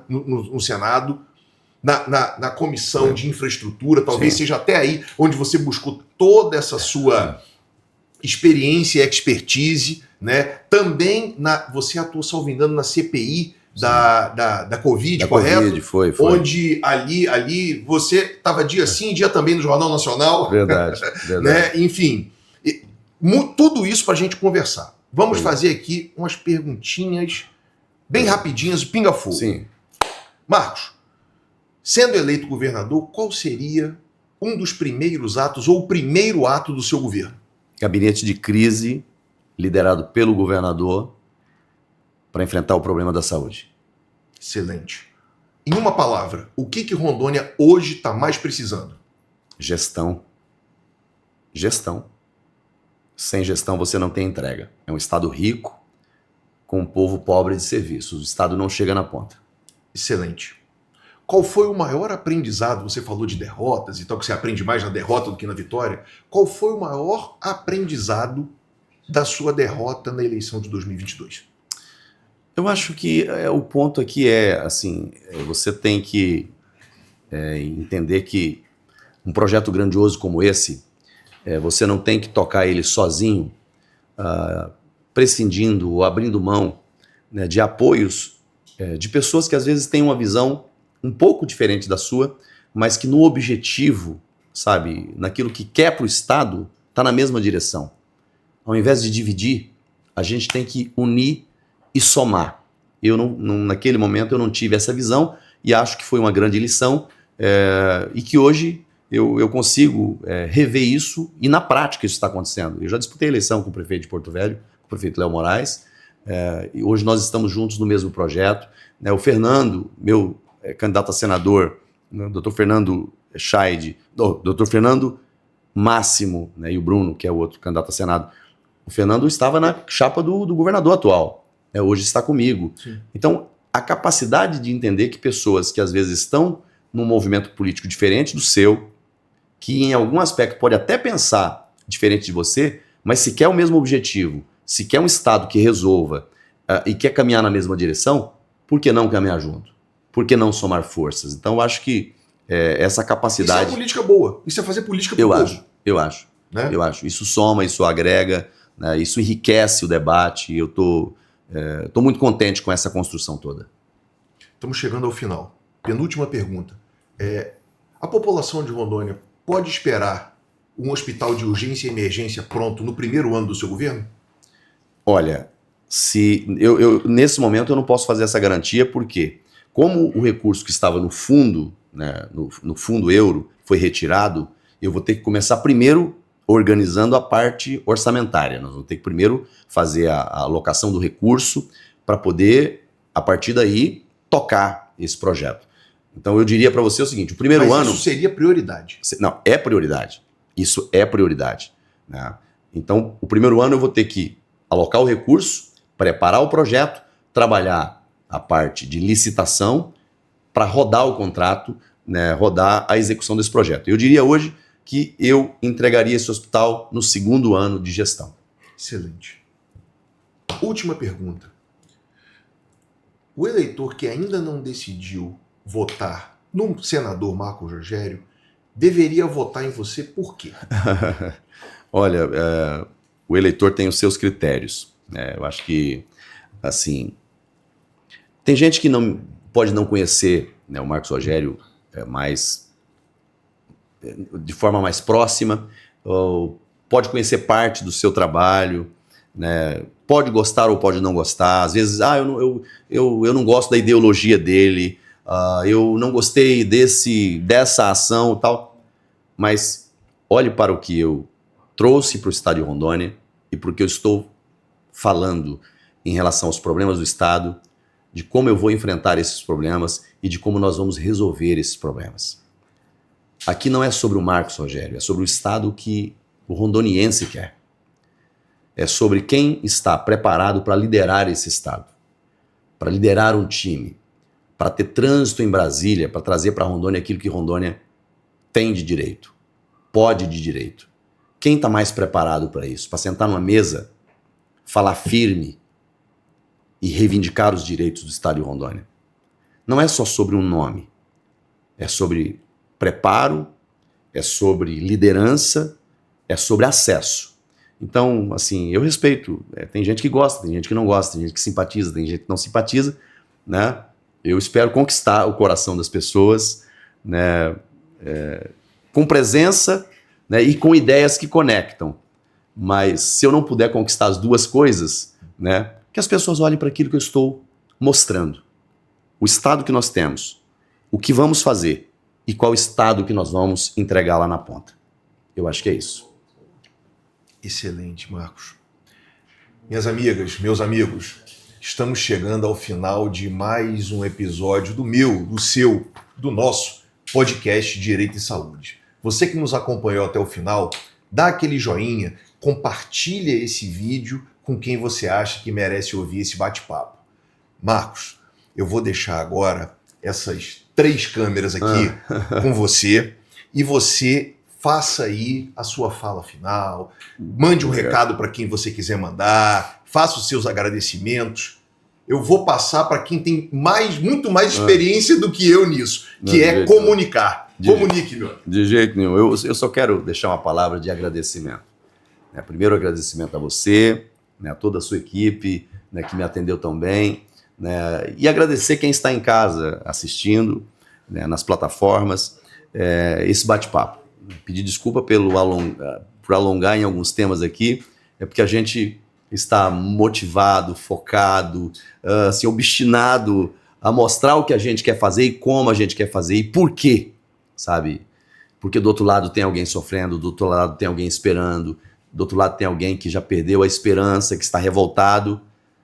Não é culpa dele, é culpa de um Estado que não funciona, de um Estado que é ineficiente e que não respeita. Então, eu quero agradecer você e pedir àqueles que têm fé, né, que possa pedir a Deus para nos dar saúde, nos dar força, para a gente manter, né, essa jornada e que a gente possa conectar Rondônia com esse sentimento de esperança. Não tem que ser assim para sempre. Nós podemos mudar esse Estado e a gente vai mudar conversando, né, trocando ideias com as pessoas certas e fazendo aquilo que é certo. Então, Deus abençoe. E Sérgio, parabéns. Parabéns por esse espaço. Né, foi um momento muito especial aqui com você. Eu que agradeço, Marcos. Obrigado. Pessoal, chegamos ao final. Agradeço muito a audiência de todos vocês. Até! Aí. Muito bem.